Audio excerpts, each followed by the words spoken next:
Let's put these right here. I swear to God, I'm going to get a Bud Light sponsorship before it's all said and done.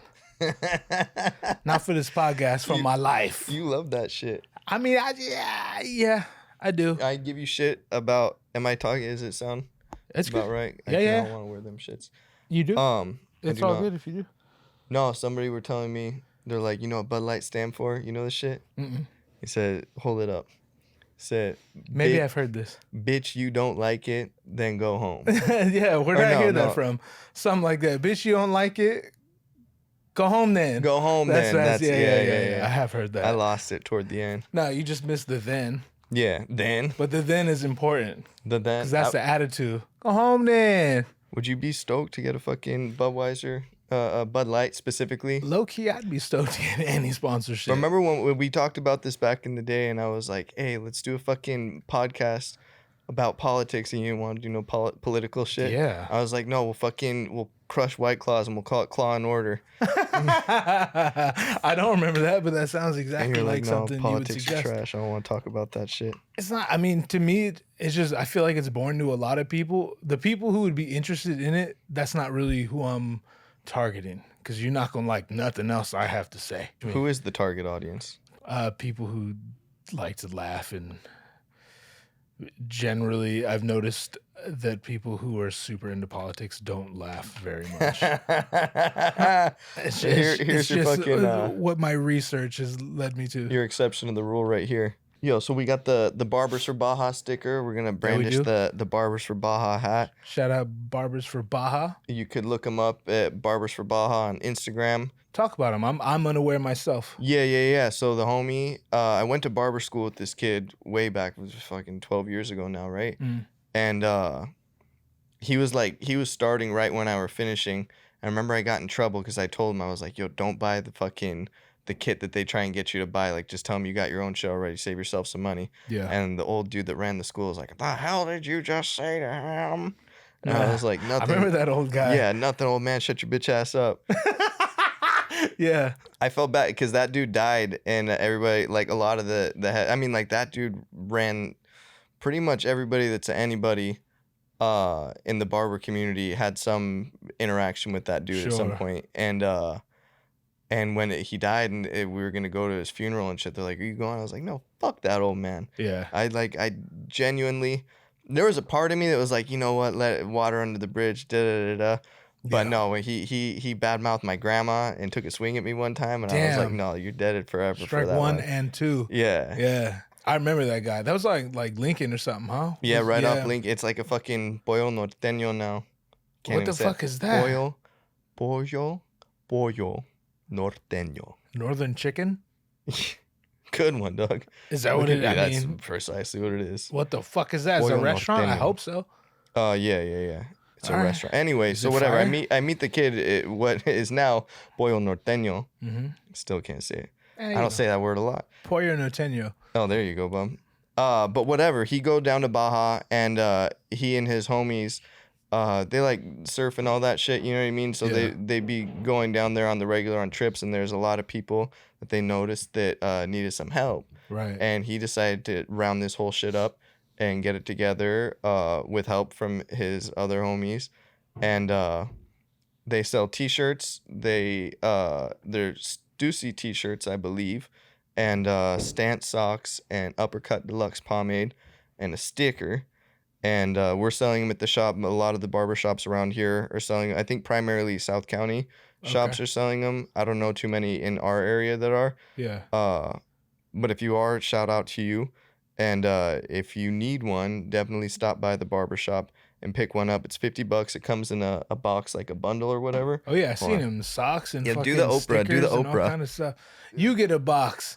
And under your chair, yeah, they come in these cool ass nifty little boxes and shit. Believe it or not, it's been a long time since I've seen Oprah. Well, you haven't whacked off in a while. You mentioned that, so I could understand. I ain't come with the sticker. When did I say that? No, not November. That was how we started the last one. Whatever. Come with these sick ass socks.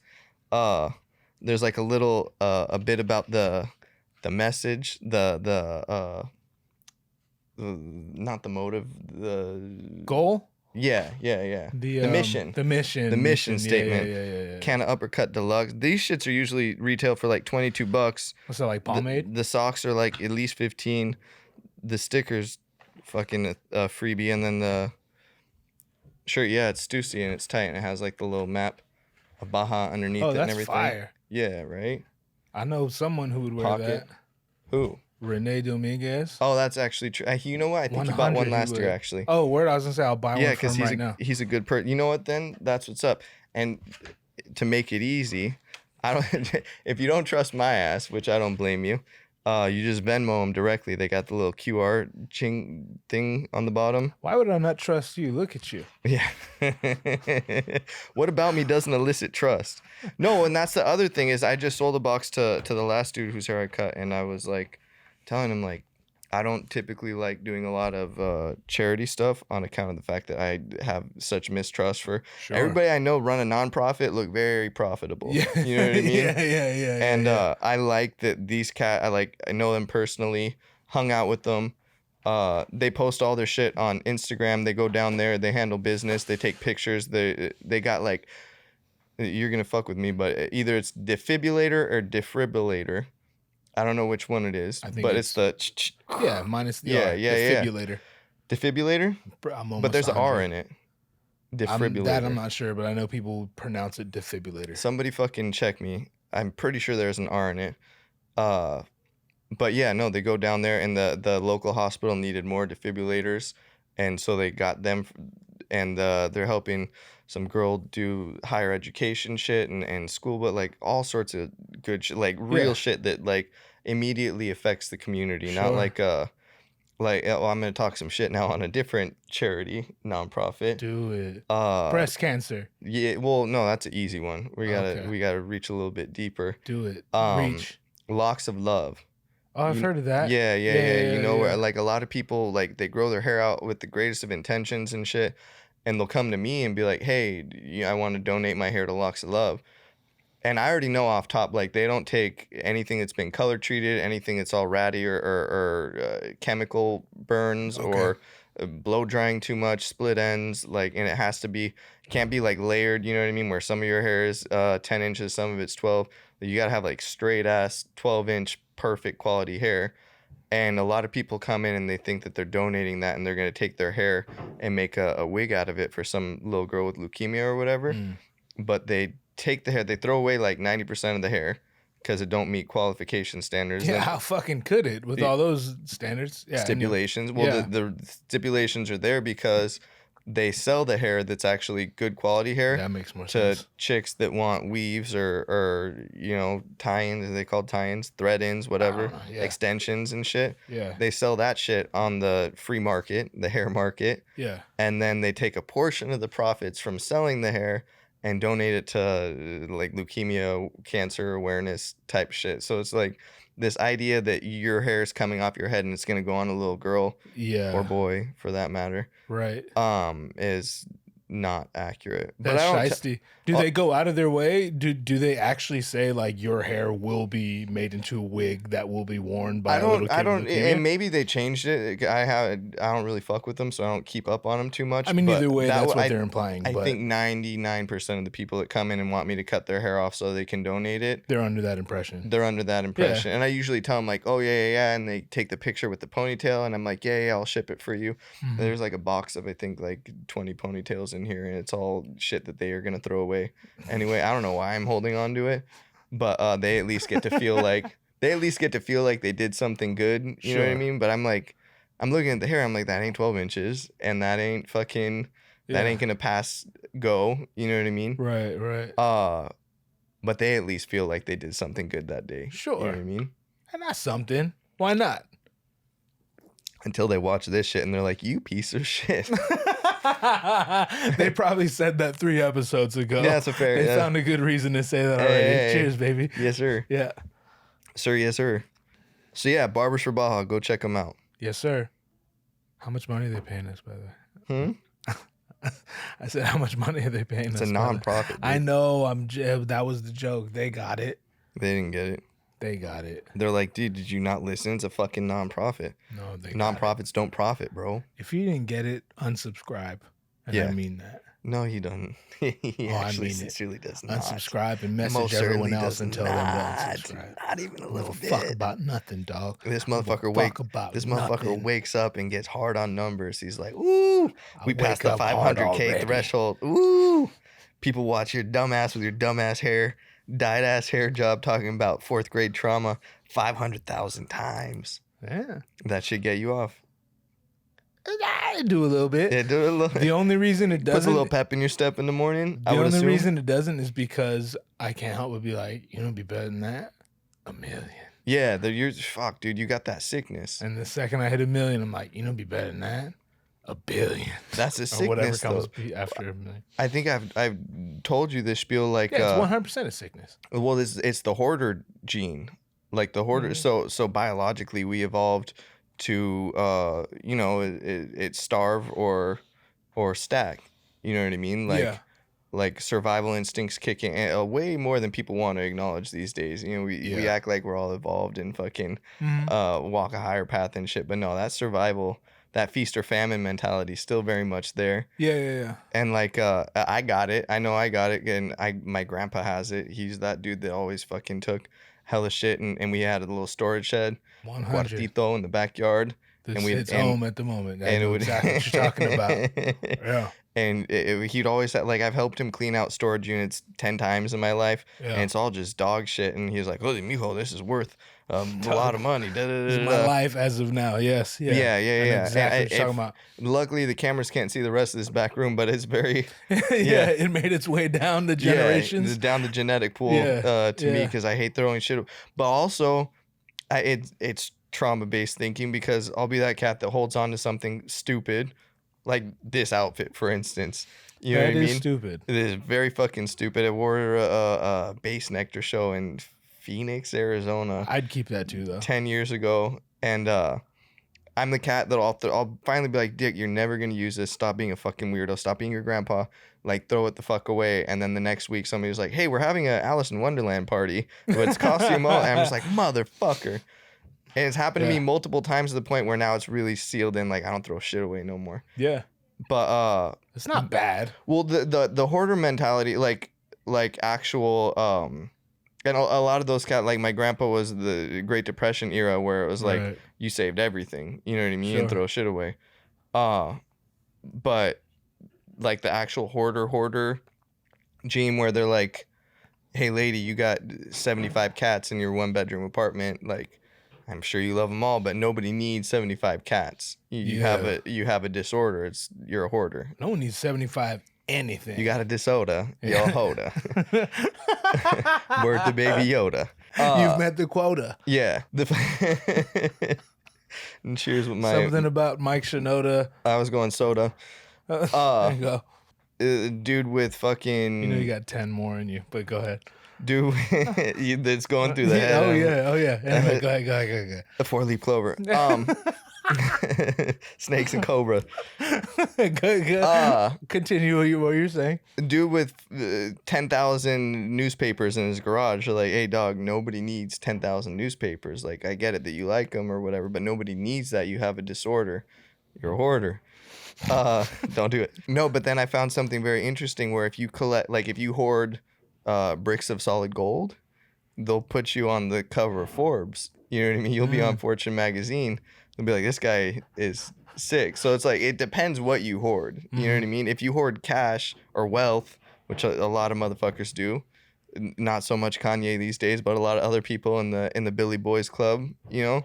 Yeah. Like, it's the same mentality. Nobody needs as much money as Jeff Bezos and Elon. Like, nobody needs that much money. But right. You couldn't spend it happily in several lifetimes, you know? People say that, but there's nothing you can buy for, like, I don't know. I'm just assuming, as a broke motherfucker, you know what I mean? As a relative broke motherfucker. You spend $40 billion on Twitter. 44, I think. What do you feel like? How much does it cost to buy Puerto Rico? It depends who's selling it. Sure, but I mean, you like, you talk can to your buy real Puerto estate Rico, agent, right? You could buy fucking pretty much anything. Islands. You could buy anything if you have the money for it. Generally speaking, yes. Yeah, that's what I'm saying. All right, fine. Could you spend it if you really got... But who the fuck wants Puerto Rico? Well, just moving on. I was telling him, I was like, yo, we need like a stereotype bum where every time you say some stereotypical shit about somebody, just fucking smash the button. I would never have a Puerto Rican on this show. That's fucking hilarious because, never mind. Special guest coming soon. I said that just because now I can flash back to the time I had a very proud Puerto that Rican will on actually this make show. a good clip. Yeah. Yes, I'm thinking ahead, baby. Go ahead. We were talking about islands, and I started thinking about it because you're Polynesian. You've told me you were Polynesian for many years. Yeah, I am. Yeah. I just don't like admitting it. Have you met them? Have you met the other ones? Oh, the fish! You're scaring the fish again. Not You're the scaring fish. the fish again. No, but speaking of poly, the news this week, the polyamorous community finally decided on the flag. Like, you know how like bisexual people have their own flag and trans people have their flag, and there's like all sorts of different flags. Fuck a flag, bro. I fucking hate every flag. There are a bunch of flags to denote which sexual orientation you support or whatever. And I saw it popped up on my Reddit, and it was like, poly community finally chooses a flag after years of debate. And I thought that was funny in itself. Just like, them motherfuckers aren't good at choosing things. You know what I mean? When it comes down to really sticking to one thing, that's not their forte in life. It's like 8 flags. Yeah, well, no, they were trying to choose between a bunch of different ones, and they couldn't come to an agreement until this week. But that kind of speaks to where they're at in life. Yeah. In general, shout out to the poly community, both of them. Yeah. What did it look like? What the poly flag looked like? Oh, it was It don't matter. It don't matter. It was Is there anything that was No, it's they all kind of look similar. You know what I mean? They kind of have like kind of look like a Puerto Rican flag, ironically, but just with different colored stripes and different colored triangle in the corner. At some point, you run out of designs, and like most of the flags, my mom was hella into flags. My mom's very strange, but very brilliant. She locks into like the strangest niche ass things, and then she just like will spend a year versing herself on the shit. And so like she's like Jeopardy ready if the categories are flags from various countries no one's fucking heard of or gives a shit about. Yeah. She's like, oh yeah, that like she knows all the like different stripes and how wide the stripes are and how long they are and how many stars, how many, like, it's crazy. Well, I liked pirates as a little kid. And like the concept of pirates, the actual pirate, like living, breathing pirates and shit. And they had like different flags to denote what was going on the ship. You know what I mean? And, like Blackbeard had his own flag and shit, and that shit looked hard. Yeah, that shit looked cool as hell. So pirates are dope. Pirates are fucking cool. Yeah, they're still around. They're like the original punk rock ass. Like fuck a castle. Yeah, that will like Genghis Khan. Yeah. Genghis Khan, however you want to fucking say it. Some people say Genghis, some people say Genghis. Gang sounds tighter. Yeah, Genghis sounds way dope. Genghis, I'm supposed to take you seriously, motherfucker? Fucking janky you got that ass. Soft G? Yeah, fuck out of here, soft dog. G. Not to represent the fucking the head. Yeah, but that fool was a problem for society because he didn't have no empire. Like the Romans built walls and fortified shit, you know, and that cat was he was forever 2 wheels life on the road. He just like riding around and fucking shit up. Yeah. He never had like a giant city center that he had people bring tribute to. He would just go take your shit and leave your shit in ruins. That was his goal. Yeah. Which is a scary motherfucker even now. It's the like Mongols are fucking. You'd be like, we'll give you money. He's like, bitch, I don't want money. I'm trying to see you die. Mm-hmm. You know, that's all I want. That's like serial killer shit. And then motherfucker, he would stack a skull, like human skeletal remains in giant fucking mountains. It would take him like 3 weeks to do it. He would have all his people be like, no, everybody would stack it higher. Yeah. And like motherfuckers come down the Silk Road, like, what is that mountain range over there? And they get close and be like, Jesus Christ. Dead it's bodies. Fucking heads. Yeah. It's fucking dead people remains. And I've heard that, I don't remember the exact statistic or the exact number, but it's like X amount of the population, I think of Asia, is directly related to him. I think it's 1 in 8 have some genetics from his line. Yeah. So either him or his descendants rape someone in your family. Well, yeah. Right? Or maybe they were the dudes you were trying to get with. I don't know. Yeah, that's true. You know, I mean, it seemed like they had their shit. They were locked in on that. What's it called when you move from spot to spot constantly, never settle? Like the Bedouins and the Migration? Technically, but like the people that do it, like you're not supposed to say gypsies, the Romani people. It started with an M, I think. Is when you never fucking centrally locate nowhere. Yeah. Fuck. Not a marauder. No, not a midnight marauder. Not a midnight marauder. Fuck. That's where we're at. It was a long day today. This dickhead hit me up and he's like, yo, I'm like, Saturday? And he's like, no, tonight. And I was like, yeah, sounds awesome. So ready for this. You asked me Saturday, right? I said, let's do Saturday. And I can't. I was like, tonight. The only night I could do is tonight. And I was like, yeah, well, I'm not really drinking until Saturday. And look at me now. Cheers, Mom.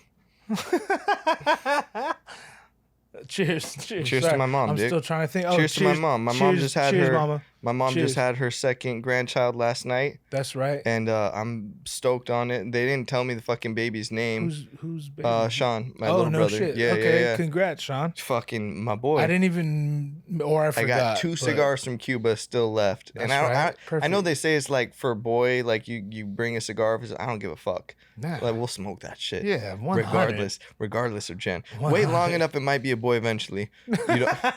Yeah. You know what I mean? Yeah.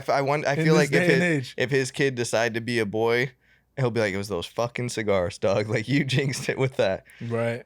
But yeah, no, they didn't tell me the name because my family got like this fucked up precedence of calling, like, the pregnant mother should decide the name of the baby because it's her and the dad, right? Yeah. But my family is like, oh, I like the name blah blah blah, and the pregnant mom like, yeah, I don't know about all that. You know what I mean? Mm-hmm. And it don't matter if my grandma starts saying it, then everybody said. I have a cousin. Interesting. I was actually she's like, you have a podcast, and I was like, yeah, but don't listen to that shit. It's bad for you. You know? Yeah, it's bad for your health. I don't even necessarily want to say her. No, she's not a minor no more, so whatever.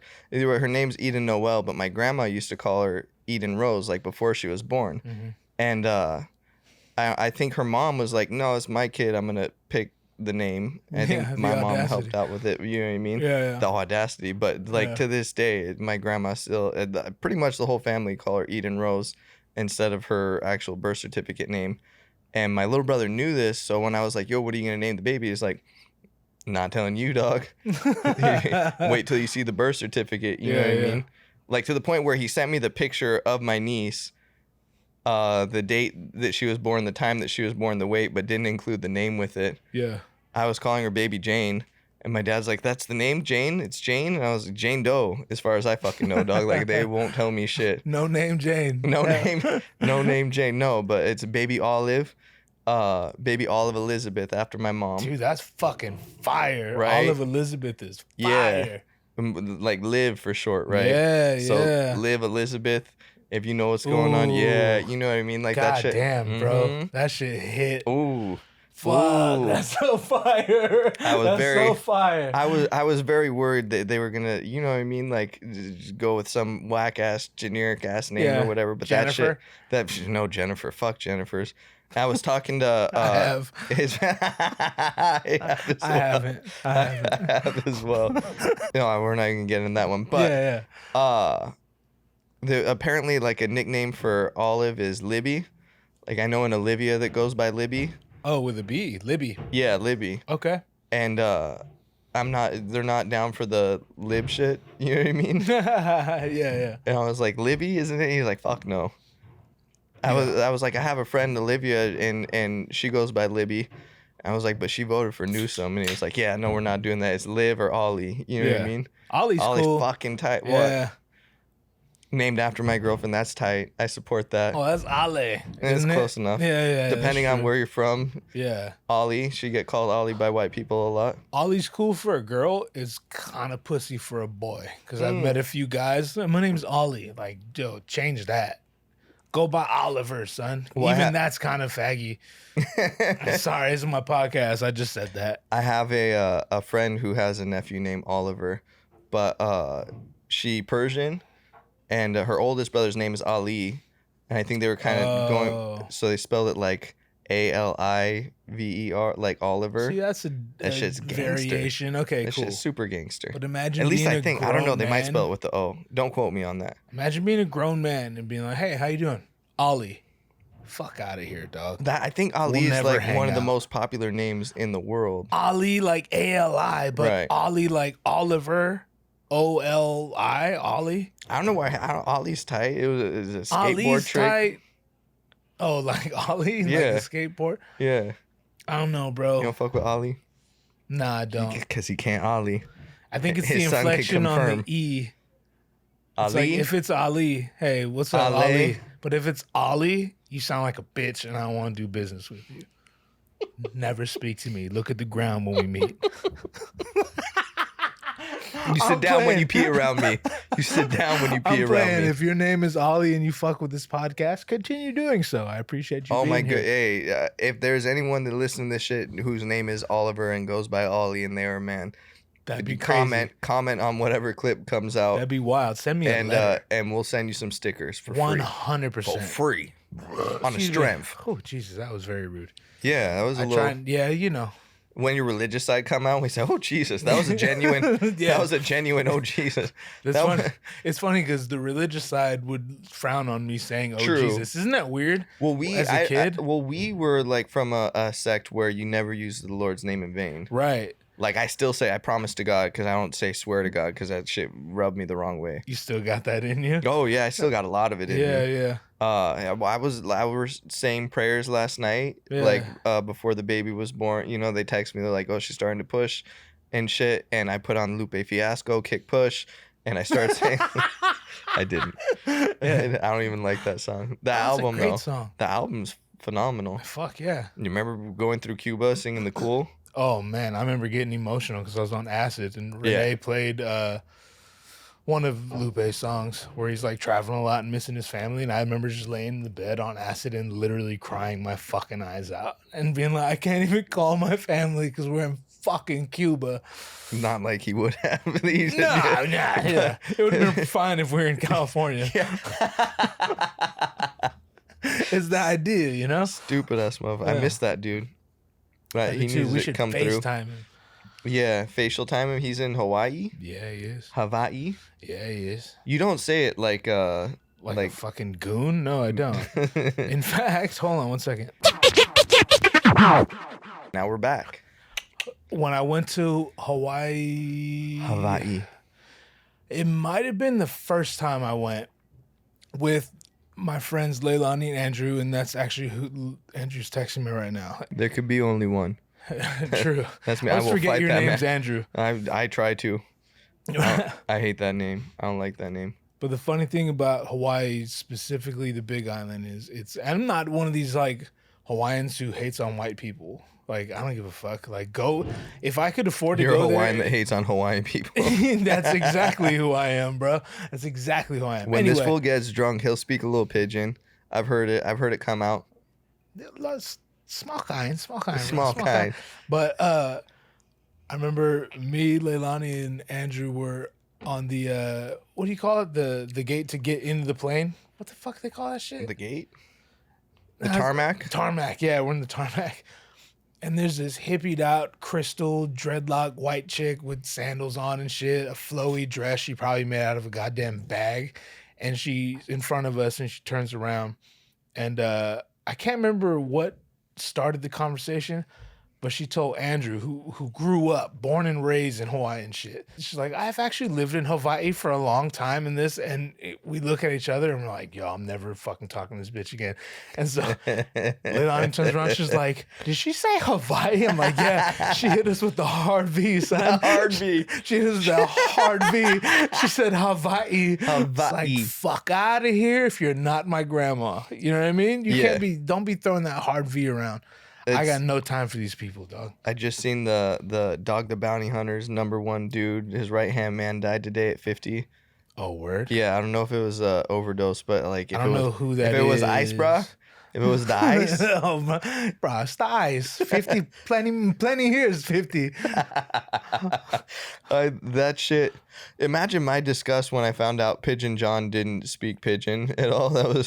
I was real bummed out. Pigeon John, come on this podcast. Pigeon John, is he doing the Project Blow 22 year I don't anniversary know. shit? I talk to him once in a while. Sometimes. You got me talking fucking pigeon. Like a fuck. I've been hanging like a fuck. I've been hanging with my grandma a lot, so that shit rub off. Yeah.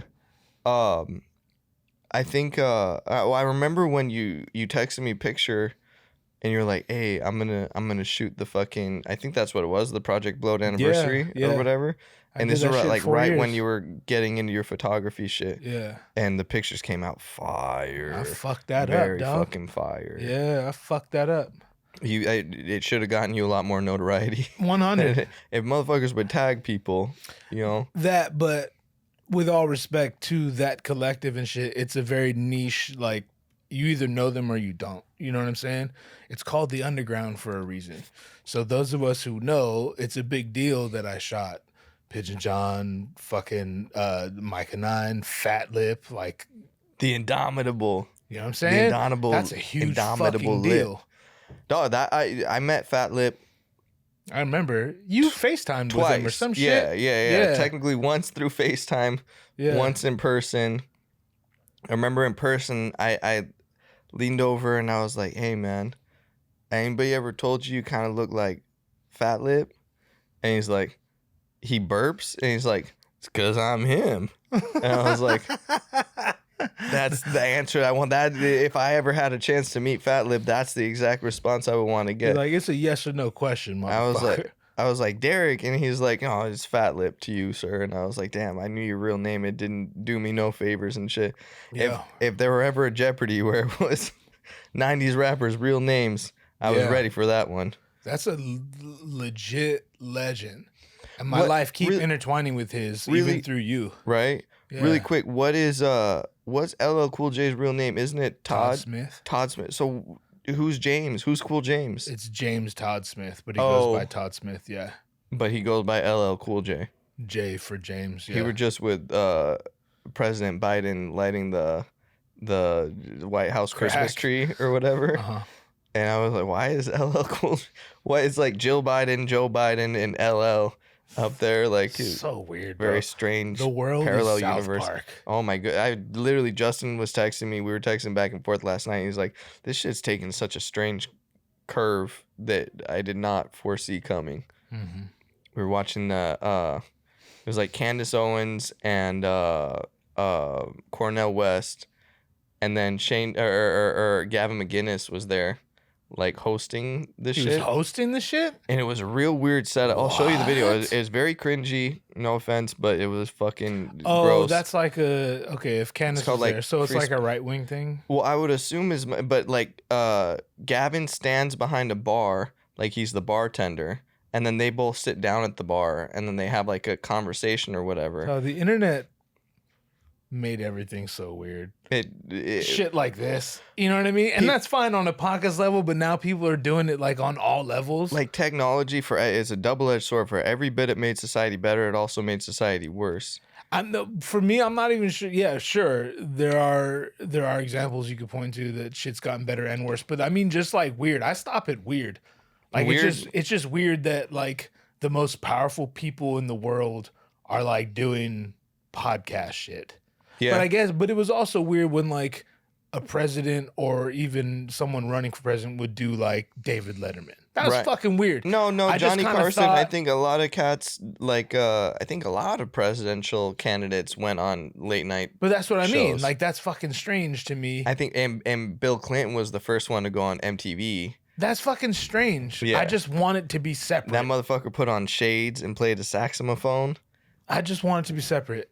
And I know that what they're doing is that's their whole thing is like, see, we're not that different. We're not that separate. Like, nah, I want it separate. Well, and Hillary tried to follow suit, and I don't remember what she was on, but they were like, what's something that people wouldn't expect about you? And she's like, well, I carry hot sauce in my bag at all times. Like that was her Hillary? connection. That was Hillary. Yeah. I thought that was Obama's wife. No. It was Hillary? That was Hillary. And this is when all these rumors were like, she drinks baby's blood and shit. And so So when she pulled out a bottle of hot sauce, Oh shit! it was the last thing that she was should have not done. the Because they're move. like, that's adrenochrome. Yeah. That's adrenochrome. Don't even look like hot sauce. That was not the move. No. Yeah, her. What do you call the PR? fucking PR fumbled that shit. Terrible PR. I look at Gavin Newsom, our governor, and this cat, Hollywood, right down the street. Like, you should have the best PR people known to man.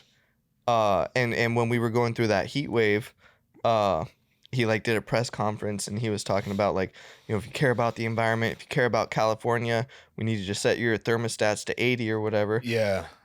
This motherfucker wearing a jacket. Right. Like a jacket in the thing, and he ain't sweating. And it's like, wherever you're at, Dick, you don't have that shit set to 80. 100. And it's like, who's this fucking PR guy? Like, spritz him with the water bottle, put him in a white beater or a tank top or whatever. You know what I mean? Like California Bear tank top. Yeah. Make him look sweaty. Yeah, Make him look like he's going through it with us and he's a man of the people and shit. But it just looked. I mean, not that that's the first time that cat looked like. Yeah. He weren't one of the people, you know, he gave that press conference. No, but there's no excuse to go see family or to have parties or get-togethers or whatever. And that night, he's at a fucking restaurant with no mask. I was like, fuck, dude, fire your PR people. Fire your PR people. 100%. Gavin Newsom. Don't necessarily change your actions, but just fire your PR people. Oh, I love that dude, man. He's a lot of people I know dislike him. But I don't know enough about him. He's such a perfect villain. Like, if you're gonna write a dope story, you need a very good villain, right? And he has slimeball fit. Like, he's Patrick Bateman in real life. He's like President Business. Have you ever seen the Lego movie? Yeah. Fire movie. No, and there's a solid chance that motherfucker will run for president. We're looking at like a Gavin Newsom, Ron DeSantis. I don't like how he says his name Italian as fuck. He says DeSantis. DeSantis? Yeah, but everybody typically just says Ron DeSantis, but he says, I am governor of Florida, Ron DeSantis. It's like, it don't flow. It don't come off the tongue right. So we all say it with the DeSantis, so it's like D''Santis, right. DeSantis. Right. Like D'Angelo. Correct. Fire-ass motherfucker, by the way. Who, D'Angelo? Get him on the pod. Yeah. Dog, You're trying to get Pigeon John. Get D'Angelo on here. D'Angelo, bro. I can't listen to that shit. That shit make me emotional. Tell me I want to know what happened with Roy Hargrove. I want to. You don't. Yeah. I mean, I know who you're talking about, but I don't see the him and D'Angelo apparently did heroin together. Tried heroin together. Way. Or fuck yeah, shocker, right? Yeah. What the fuck? You wouldn't do heroin with D'Angelo? No, I would do heroin with Roy Hargrove. Well, there you go. But. Yeah, no, Roy was the second coming of Miles Davis, and that motherfucker overdosed. I saw him at a show one time. So he overdosed with not with, but no. He overdosed, I think, stuff. last year or the year before. Oh, so what's the question now? What are you wondering? I want to know how that shit all. It was three of them. It was D'Angelo, Roy Hargrove, and I can't think of the third cat. But it was somebody in that same vein, and apparently they all went down the wrong path at the same time type shit. Yeah, because D'Angelo definitely took a left. Yeah, but he came, that Black Messiah shit was, dog. Oh, dog. Yeah. I had the freak out of my life on a plane after ingesting so much weed with Renee Dominguez, listening to that shit, and I could have, which for me is not a lot of weed. I think we were flying to fucking Australia or some shit. And I remember... I would never do that, by the way. I thought you were... Like, I've always relegated you as a pussy. Things not to do. In general. And then, like... He's lying. He looks up to me. Your advantageous or adventurous self. Like, first off, doing acid in Cuba, I wouldn't have done it. I wasn't offered. Was I offered it?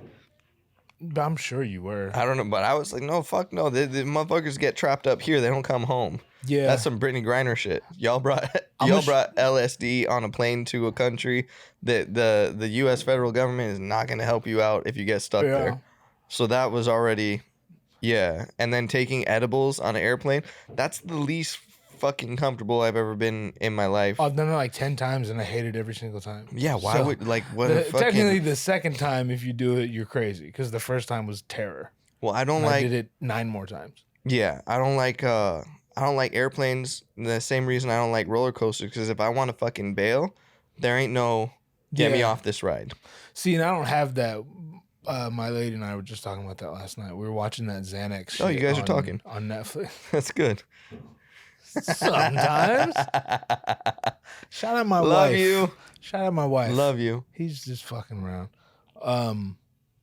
We were watching that Xanax documentary last night, and they're like talking. There's a Xanax documentary? It just came out. I want to watch a Xanax documentary on Xanax. It makes you want Xanax.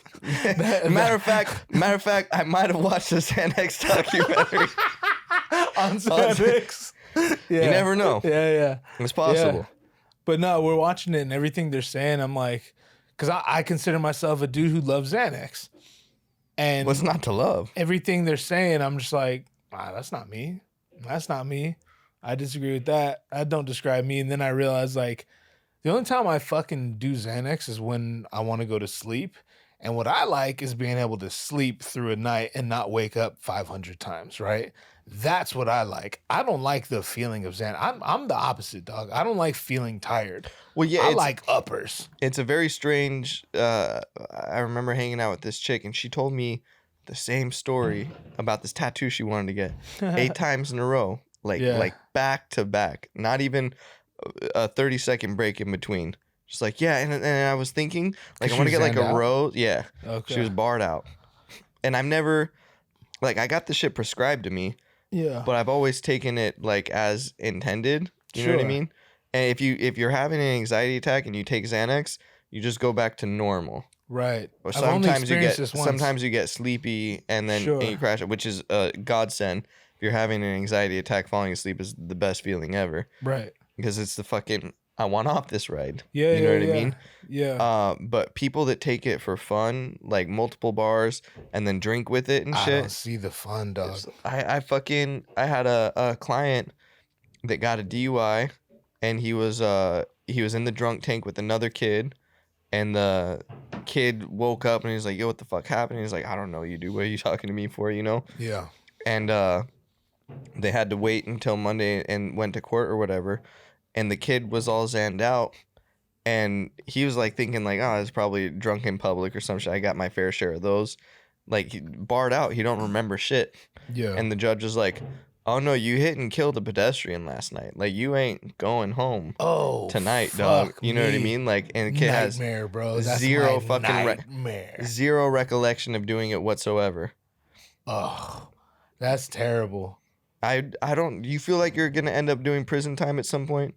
This will be a really great clip. Well, in the future, this is a serious when question? I'm sitting next to an empty chair in the future, I'll call him. I'll take his collect call and ask, how do I edit that old clip back in? Serious question? Yeah, or just for fun? No, serious question.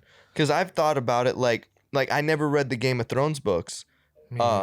And I've wanted to. I would desperately like to, but I know that if I ever got to do like a little stint, that's like the one thing that I've tucked away in the corner. Like, I'll save it for that time. Ignorant shit, something stupid. Yeah, but like if I planned it, I'd get away with it. In your life that would most likely be the reason. Sorry, fish. I don't even want to say it out loud because any fucking solid prosecutor would be able to find this shit. That's true. It would involve me drinking. Patreon.com/OTWD. Yeah, put this shit on. Put this clip on Patreon specifically because if they're a decent prosecutor, they'll buy that shit. Yeah, you know what I mean. My biggest fear, I mean not my biggest fear, but in that vein, is that I'm driving hammered and hit someone, like we were saying, and then I didn't want to say that manslaughter. Well, that's me. Right. You know what I'm saying? Not I would never.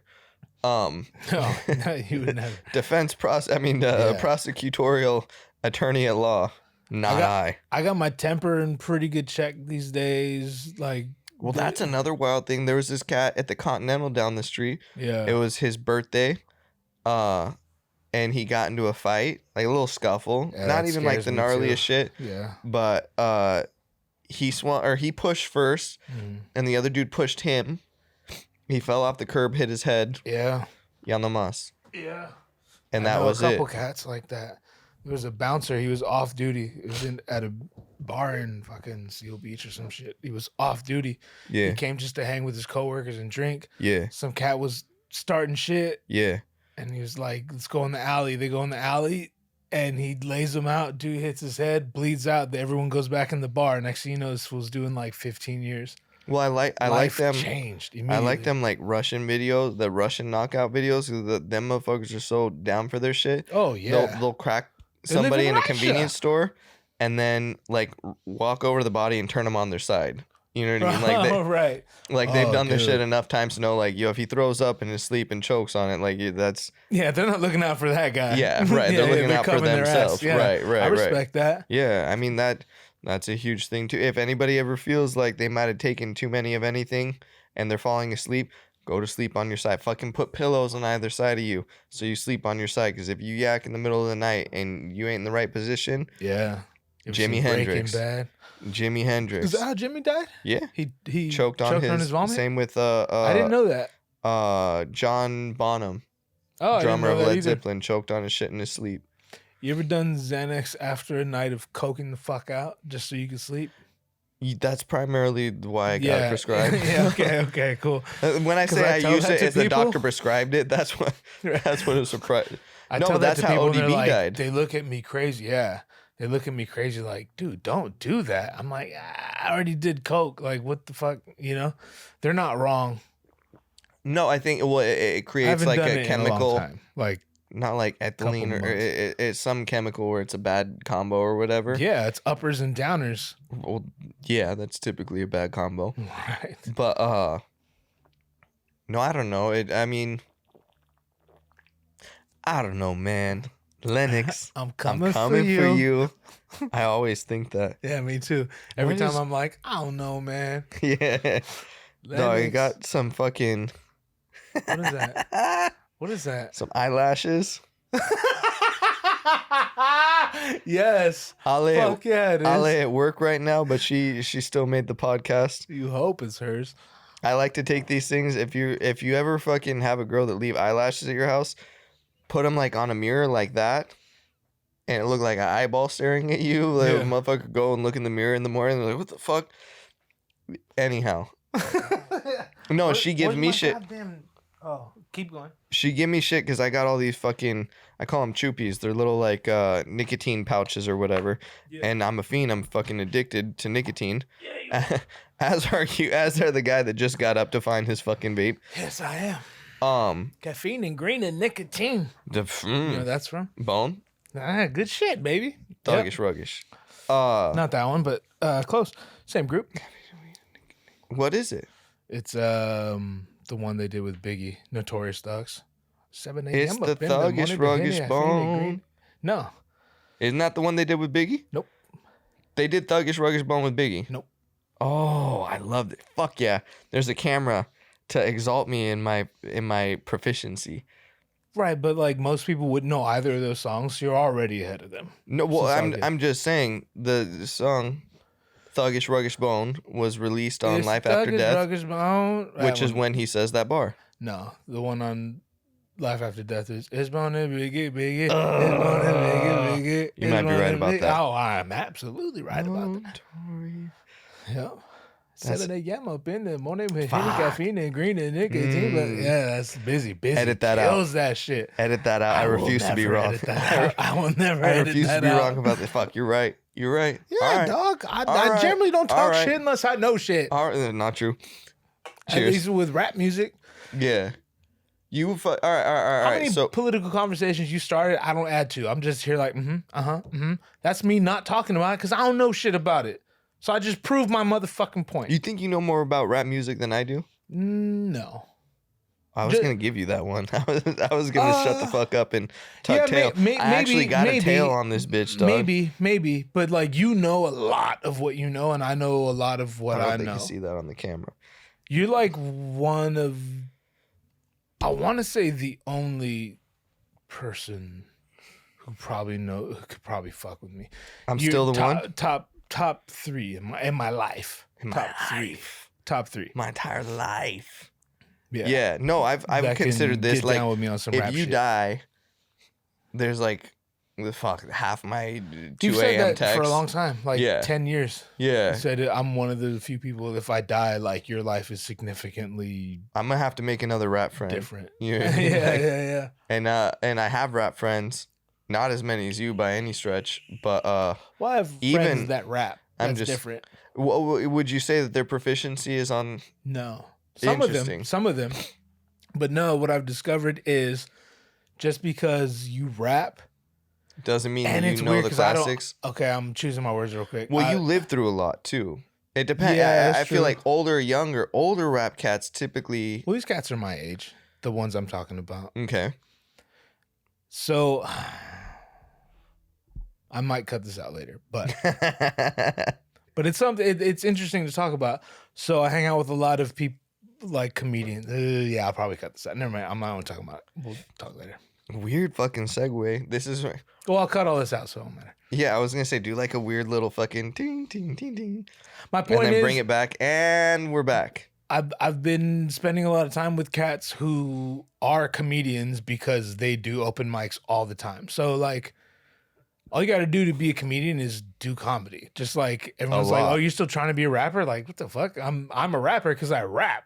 Am I a rich and famous rapper? No, but like I am a rapper. There's hella videos and songs and shit to prove that. You know what I'm saying? So, I'm in some of them. Yeah, you are. I'm in the presence of a lot of cats who are comedians, but I know way more about comedy than they do. And it... Oh, interesting. Like they don't study the greats? Yeah, and I know a lot of rappers that also don't know shit. That's kind of what I'm getting at. Well, like when 21 went at Nas this week and said something about like he not relevant, I'm relevant type thing or whatever. Sure, but I mean at least, and you know me, I'm not in a rush to like defend 21 Savage, but at least that motherfucker made it. You know what I mean? He carved out a piece of the pie for himself. But like I don't know.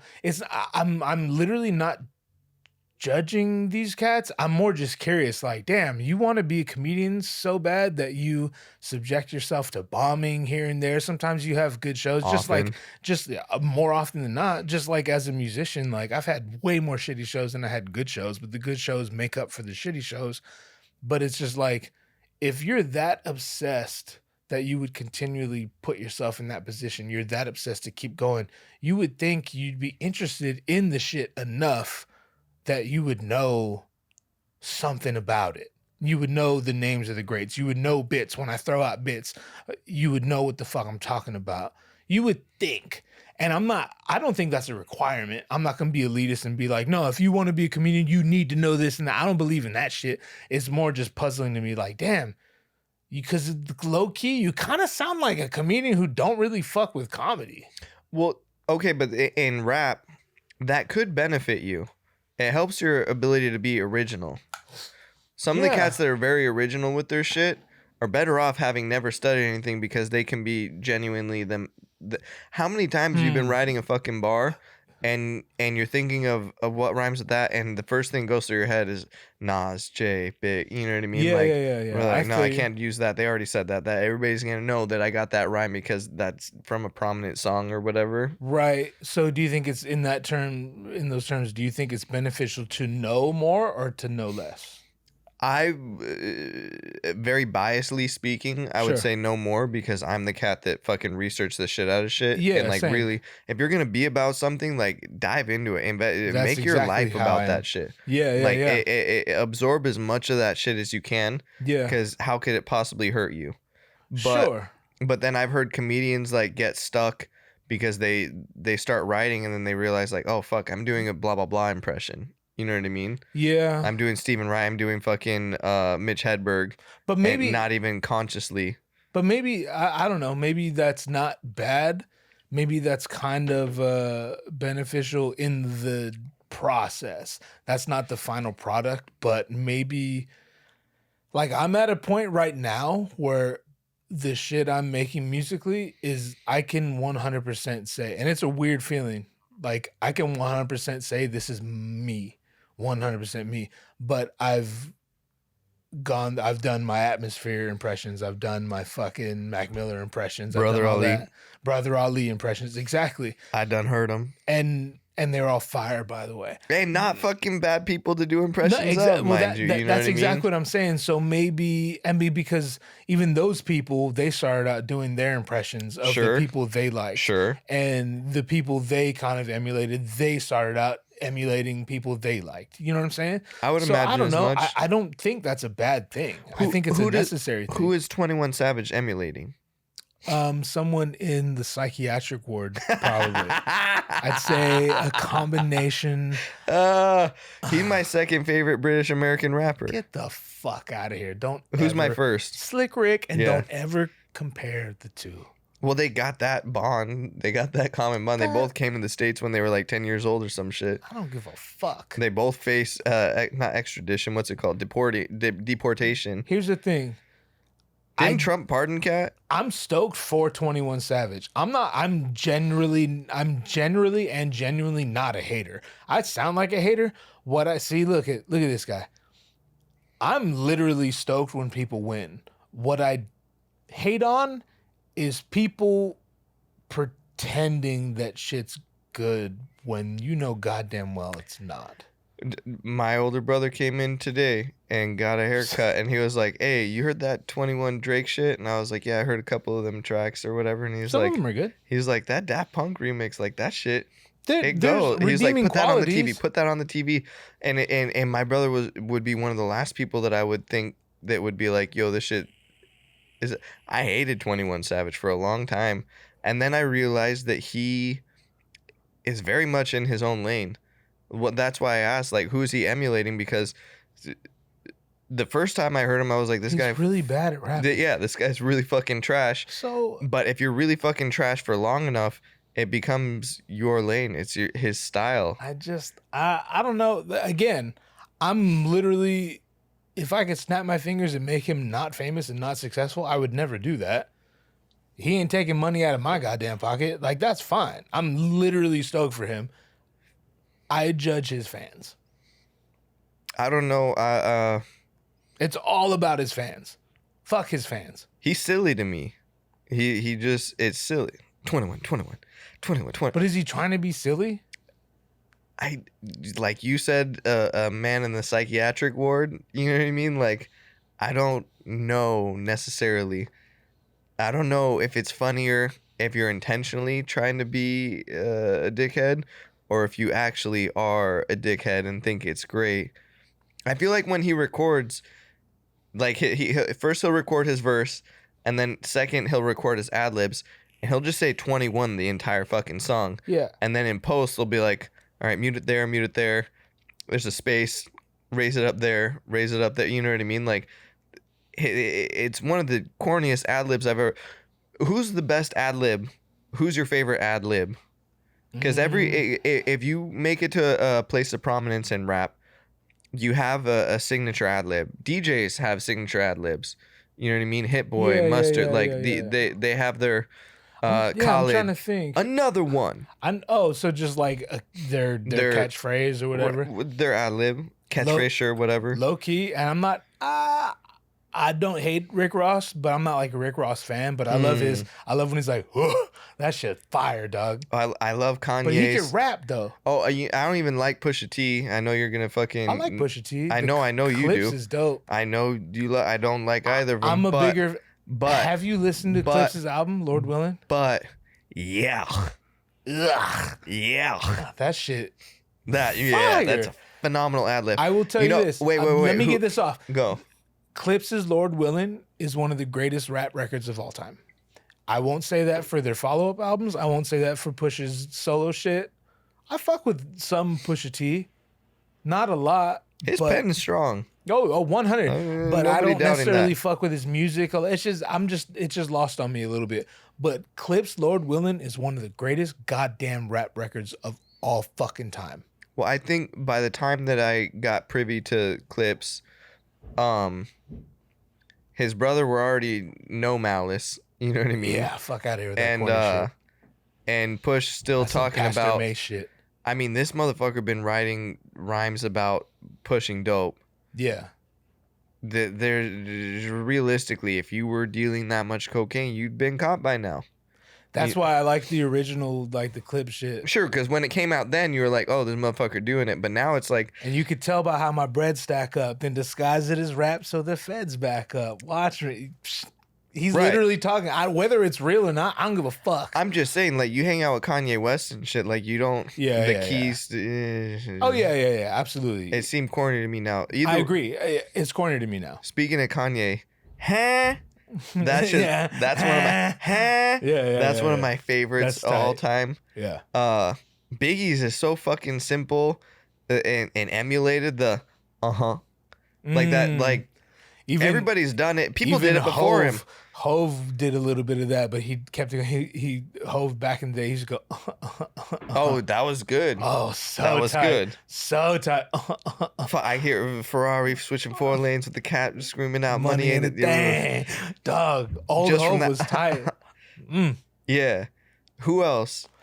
Yeah, I would say one of my favorite ad libs of all time. Yeah, hit me. Tupac in California Love. At the very end where he says, "Give me love." That was like, I mean, fresh out on bail, fresh out of jail, California screaming. Yeah. As soon as I step on the scene, I'm hearing Hoochie screaming. Dog, that's one of the hardest verses ever. You know, he weren't supposed to be on that. Yeah, he came straight from jail. I believe. Have you heard the original?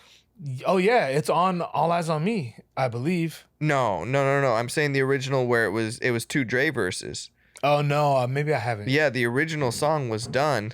Dre had a second verse, and then Suge put Pac on Death Row, and he's like, yo, he's getting on this one. Dre's like, no, it's done. It's already a hit. And he's like, no, he's on this one. And you don't really say no to that guy successfully, you know? Right. And thank God for that, because Dog. And I hate to say because it's one of his most popular songs, and it's kind of corny or whatever. But fuck it, man. Sometimes the popular shit. Sometimes the popular shit deserves to be popular, man. I mean, he fucking went in, and the lyrics aren't even spectacular. They're good, but it's all Pac's all delivery, bro. Oh yeah, he's one of the greatest of all time when it comes to delivery. Well, let me ask you this. I love rap conversations. That's when I could really get in. I love how this cat at the beginning was like, I don't really like doing politics because how many people are going to be interested in politics? But he'll do nerd rap shit all day long. 100%. Very, like I said, 2 a.m. text. If you die, there are not a lot of people that I could be like, hey. Dog, I could talk this rap shit all day. All day and all night. Damn, what the fuck is going on at Gonzo's, though? I don't know if they could hear it, but man, it sounds like the apocalypse happening over there. Ideally, they can't hear it. They clean, and they have like good. 2 different cleaning crews, right? That's good. If anyone was doubting the cleanliness of Gonzo's, they confirm they're cleaning the shit out that place. But one group of cleaner people, like, they do their shit like what I would assume is normal, and then they got another dude that come through and he just fucking toss pots and pans and shit, just like banging and clanging. That motherfucker wearing the get it from E.T. and shit. He got the whole jumpsuit with the mask on and shit. He in there spraying down shit, dog. He's COVID. Fucking. I feel like he's taking something out. Like there's something that bothered him earlier today, and he taking it out on the pots and pans. This bitch tell me I ain't shit. So anyway, sorry, I'm projecting. Shout out Gonzo's Tacos. Yeah, fuck yeah, Gonzo's Tacos is the shit. Where were we going with the rap shit? We're talking about Tupac. Oh! In terms of delivery, like he was one of the who. So the question come up: who's better, Pac or Biggie? Which is a stupid question, because it's Biggie. One guy had 1 album released while he was alive. The other guy had 5 out. The fact that even if they went 1 for 1, so pretend it's 1 for 1. Don't even consider like the longevity. It's Biggie.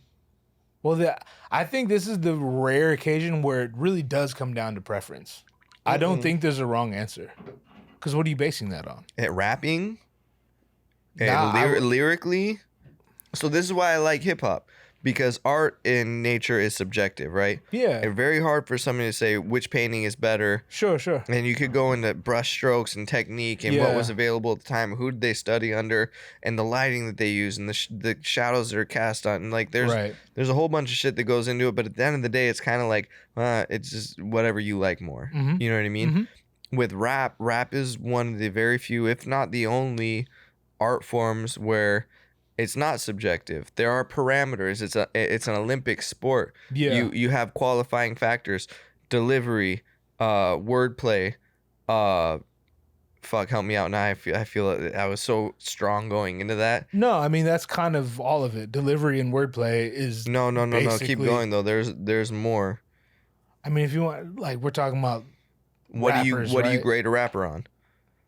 that delivery and wordplay. Not much beyond that. Oh no, there's like 10 in my head, and I can't think of none of I them mean, right now. Steez, but that's all delivery. Sure. No, Steez wouldn't be on there. Metaphors, entendres. Well, that's I guess wordplay. That's wordplay. That's kind of like those are the two umbrellas. Image, live shows. I wouldn't even consider that. Performance, sure. Like who's a better performer? Yeah, that factors in. Okay, we can factor that in. So it's delivery, wordplay, performance. Impact. See, that's where I differ. I don't include that because 21 Savage has had a big impact. I mean, Tupac had a bigger impact than Biggie.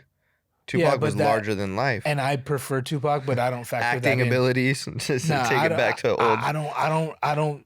Whatever. All right. Wordplay and delivery. That's like when they say. Let me ask. Who has emulated Biggie versus who has emulated Tupac? Because everybody's emulated Biggie. No, this whole Mafia Don shit, where less is more. You can say less words in the bar, and it's actually tighter than fucking. Mind you, they're coming from the 90s where it's diggity diggity diggity diggity. You remember how Jay-Z used to rap when he was with Big L and shit? Yeah. And that was what was popping, and it was all rah. I'll kill you in the streets, and you motherfucking will hear these cleats. Yeah. And then Biggie came through on some. It'll be done smoothly. Silencers on the Uzi. Yeah. Like just like nonchalant. No emotion in murdering somebody. Very mafioso kind of. He's essentially the East Coast Snoop, because Snoop did that on the West Coast. Snoop got a little hype on certain tracks. Well, so did Biggie. That's true. Yeah, no, not the well-known ones, but yeah. The closest thing to an East Coast Biggie would be Snoop, I think. I'm trying to sell records like who? I'm interrupted by a doorbell. I mean, he dropped Snoop in his shit in the middle of the feud and shit, you know. True. And Snoop has been on podcasts talking about it. He said he's trying to sell records like who? Like me. You know, man, I love Biggie. Of course he loves Biggie. Yeah, who could not? Yeah. That being said, Rick Ross, somebody mentioned earlier, emulates the Biggie style. Fucking 90% of rappers, 5 years after he died, emulated that style. Nobody emulates Tupac. I will say. Ja Rule. I will say. You don't even want to comment on that. Biggie's style is probably easier to emulate than Tupac's. Sure. Because people could emulate it, but you end up looking real clownish. Tupac had. Ja Rule did a good job. I'm not a Ja Rule hater. It would have been great if he wasn't so corny. It would have been. I don't think he would have been a lot more success. At first, he wasn't corny. He did that himself. He started doing R&B records and shit. Well, Aaliyah and or Ashanti and Jennifer Lopez. Yeah, but he's still eating off those records. But as far as the streets are concerned, that shit's corny. Murder Inc., dog. Shit's corny. Murder. Right? His ad-libs were tight. I'll give him that. Dog, Ja Rule's tight, bro. I watched that Fire Festival documentary. It was harder to like him after that. Why would you base it on that, dog? I based it off everything. That's your first mistake. All factors are included in the decision-making process. I feel like every time we talk about rap on this podcast, I end up saying that. Man, we talking about rap, dog. You talking about like, man, Fat Farm wasn't as cool as Rockaware. Fuck the clothes, dog. I mean, that's also a valid statement. Fat Farm was not as cool as Rockaware. Fat Farm shoes were NYC, real dope. Mark Echo, or Echo Unlimited. Was it NYC or Eniche? Because I've heard people say it differently. Because I used to say NYC, and my black homies were like, man, it's Eniche. And I'm like, who am I to argue with a black guy about black culture, fashion, and shit? So I'm like, oh, I guess it's Eniche. So I started saying Eniche, and then the other homies were like, what the fuck? It's Ennis. Oh, I was like, yo, and this is before the internet. I'm coming right where you could ask the motherfuckers don't remember. There was a time when you couldn't just figure shit out. We were talking about like technology, how it makes things better and worse or just weird, essentially. Strange. One of my last client, we were talking about like old white dudes fucking love talking to each other about directions. Have you ever noticed that? Yes. Like when two old white dudes are like, oh, you're heading out to Vegas or you're heading to the river or whatever, and they're like, yeah, we'll probably take the Grants Pass, I-95, and he's like, right, and then past no, never get off on that exit. Go 2 more exits, right past the Del Taco, right past the Del Taco. They get so hyped with each other. Yeah. Like old white dudes like get so fucking gully about knowing the same direction. Like, and that's the gas station that's got the $20 Marlboro cartons. Like, yes. It's like a bonding experience. I wouldn't say necessarily old white people. I would say old people. Anybody in general. Anybody that grew up with the Thomas Guide. Right. 100%. Gun to your kid's head. I say, yo, what's a Thomas Guide? That motherfucker dead. He died. Definitely. Yeah. Definitely. 50% of the people listening to this don't know what the fuck a Thomas Guide is. 100%. It was before our time. Oh, yeah, but I know what it is. We had MapQuest. That's where we got in. That was later, but yeah. No, that's where we got in. By the time we could drive. Oh, by the time I was driving, I could print out. Right. I remember having a fucking thick folder of shit. Just previous destinations. Yeah, dog. Oh, that was smart. We'd end up rolling a joint with one of them pages at the end of the night. I never saved none of them shits. That's how I've always been, dog. I had to destroy the evidence. I couldn't let my mom know where I actually went in the car. Why would you keep the fucking evidence? No. I had like my usuals. You know, this is how you get here. This is how you get here. This is how you get here. But my problem, even now, is like, okay, I know how to get from my house here, but let me fuck around and go to Costa Mesa. Literally, not even LA. Let me fuck around and go to Costa Mesa. I know how to get here. I have no idea how to get here. In theory, yeah, you take the 55 or some shit, but how the fuck I get to the 55? I don't know. I'm terrible at it. But the good thing is I don't need to know. Yeah. Because Siri know. Yeah. Siri got my back. Yo, I got a fucking update from my Google Maps, and they were like, the most you traveled this month was on this day where you traveled X amount of miles. I was like, damn, y'all watching? They be diming you out, dog. That shit crazy. They be dry snitching on you. Don't remember where I go. Well, I like on one hand I was like, yo, that's creepy. I don't like that. On the other hand, if somebody was like, you fucking manslaughtered somebody, I'd be like, no. Google has the evidence. I was here, and then I was there, and then I was there. Yeah. I was. What the fuck was that? Did you hear that? No. Oh. But either way, no, like, so the theory is you don't need privacy as long as you ain't doing nothing wrong. I mean, yeah. But everybody doing something wrong. Sure. And if you're not, grow up. But like, get your shit together. Be more interesting. Yeah. Take some fucking risks in your life. Yeah. But like, be ashamed of something. If you're not ashamed of something in 2022, you're really not living. I remember talking about that when I was younger. Like, this cat had no regrets tattooed on his head. I'm like, dog, what are you, 26? Get him on the podcast If you're 26 and you have not a one regret, you ain't living life to its fullest, motherfucker. I agree. You know what I mean? That tattoo, for starters. There should be some regrets. Yeah. You know what I'm saying? Handful. Handful. Just a hand emoji regrets. You know? Yeah. That's another thing is like, emojis are kind of like the hieroglyphics of now. Absolutely. You know what I mean? Where there's code, obviously like a eggplant references a dick or whatever. You know that the praying hands. I wonder if the old petroglyphs have like. I don't even know what petroglyphs are. I know what hieroglyphs are. I think you might be deeper than me in this difference. Shit. I'm pretty sure. I've heard the name. Yeah, petroglyphs are the Native American ones. You know, and they might be Native American because hieroglyph is Egyptian. Well, I know in like Polynesian culture. Yeah, go on. Go on. Get down with your bad self. They call them petroglyphs. Anyway, but they're also Rest in peace, Dog, the bounty hunter's partner, whose name I don't know. They're also generally uneducated and unwashed. But so they could be wrong. I'm going to get beat up by a Samoan, dog. I fucking would love to watch. I will film that one. Anybody want to beat this man up that is of Polynesian descent? I will film that, and then I will come at you with the bat with 25% odds that it pans out for me. My brother used to tell me, he said, you ever fight a Polynesian? motherfucker, you better have a weapon. Yeah. And he's like, don't try and knock him out. That'll just make him madder. 100%. No, because these are stereotypes again. But you sure, but it's one. You see a Samoan dude get hit in the head with the bat, and he turns around and clocks. Yeah. Like they don't go down. 100%. A quick, by the way, I was at the club 2 weeks ago, or whatever. By the way, bro, these cats walk in, and at first they're all cool with me, and I notice they're Samoans, so I'm like, fuck.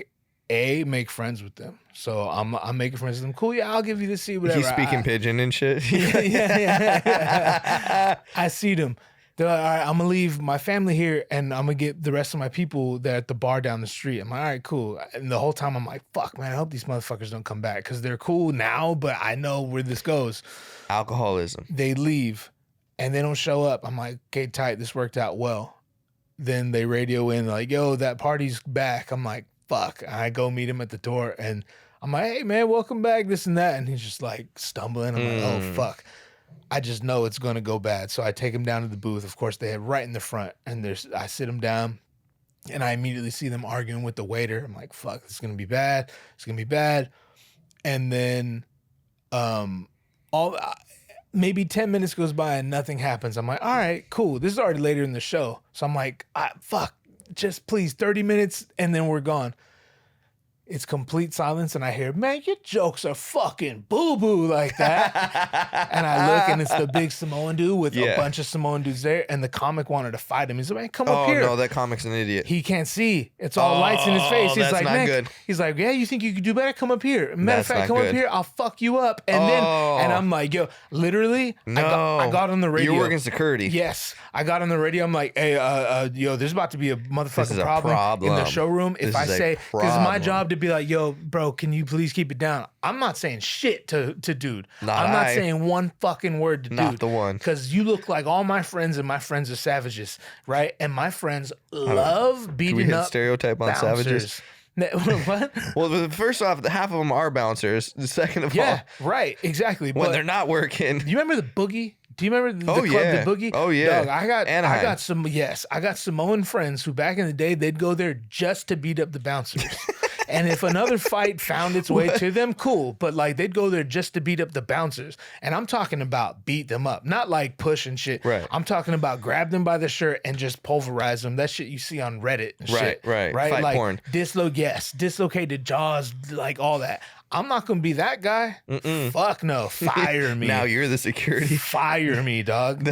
Fucking fire me. I ain't doing that shit. So I'm literally on the horn like, yo, there's about to be a problem in here, and if I say anything, they're gonna fight me. So I'm not saying anything. So we need all hands on deck. Call the police. Call the feds. Call everything. The fire department. And like, well, are they getting out of hand? Should we? I'm like, dog, you're not hearing me right now. Right. You're not hearing me right now. You're hearing me, but are you listening? Well, you need to go tell them. I'm not telling them anything. I'm not telling them shit. I'm not telling them shit. You could fucking fire me. The amount of money you spend on a hospital bill versus the amount of money you won't get paid for 2 months. Fuck out of here. It's laughable. I'm not doing it. Right. So anyway, all hands on deck. They talk to him and they end up throwing him out. But like literally, I kept my distance the whole time because I'm the biggest dude there, and I know these cats. They look for the biggest dude, and they want to fight him. You got a badge and an earpiece, motherfucker. Ooh. You know what I'm saying? Nah. I keep my distance. Yeah. I keep my distance. Anyway, Polynesians. You got it. Oh, I gotta grab a beer. Real quick, I'm gonna say this because I just remembered the last part of the story. So afterward, we're doing the meet and greet and shit. The comic meets all. I'm not gonna say who the comic was. It's a black dude. Afterward, we're doing the meet and greet. I just gotta stand there while he meets all like fans and shit. And then afterward, he looks at me and he's like, "Hey man, thanks for or whatever." And he's like, "Dog, I wanted to fight so bad earlier." And so I'm like, "Yo," I said kind of low so like his homies don't hear and shit. I'm like, "Yo, I know you couldn't see, but like I wanted to, I radioed in real quick because you were talking to a table of 6 big ass Samoans." And at that moment, I thought he was gonna be like, "Oh shit, word, fuck, okay, cool." I didn't need like thank you or nothing. I just expected him to show some humility, be like, "Thank and you," be like, "Yeah, yo, thank you," or at very least be like, "Damn, okay, cool, I dodged a bullet on that shit." Clearly, he don't have experience. He was like, "Man, I don't give a fuck who it was, dog. I was ready to fade everybody." No. In that moment, Sir. Immediately, I was Sir. like, I wish they fucked him up. Because you're lacking life lessons that would serve you well, sir. Absolutely. I don't know where you're from, but clearly Samoans don't live there. No, I got a couple poly clients, Samoans, Tongans, or whatever. Yeah. And their hairline's all fucked up. The hair is very hard to cut. You know what I mean? And They grew up one of cutting them shits with seashells. Right. Huh? One of them were at least honest about it. Like a lot of inbreeding on the island. There wasn't. I mean, what else you gonna do? You know what I mean? The hairline get pushed back. You get pushed back if you say anything about it. Yeah. You know, in that sometimes order. Auntie gotta get it. You know what I mean? Yes. Fuck. I'm glad that I grew up with experiences where I learned very quickly. Like the not people to be messed with. It is a general stereotype. But it's true. I mean, blacks ain't far back, to be honest. Most like people, hairline wise. Oh, okay. I mean, as far as fighting, not many people get in line to fight a black dude. Well, black dudes could scrap. Well, because they square, like, because they lean back. You know what I mean? I want to say that sounds fucking terrible. No, I mean, it's true. In my though. experience, not every black guy, but no, like, but in my experience, motherfuckers have knowledge of how to fight. Yes, you know, they're quick and they're strong. And they're crazy. Well, and then that's why they make the best athletes. They grew up. Well, I'm not saying nothing wrong. Well, like, speaking of saying shit wrong, you remember when Tarantino got in trouble because it was some bit about why they're so prominent, so many black people in professional sports, and he made the comment about, well, on the slave plantation, they would breed people intentionally like you would livestock or whatever, you know what I mean? Pit bulls and shit. Yeah. Right.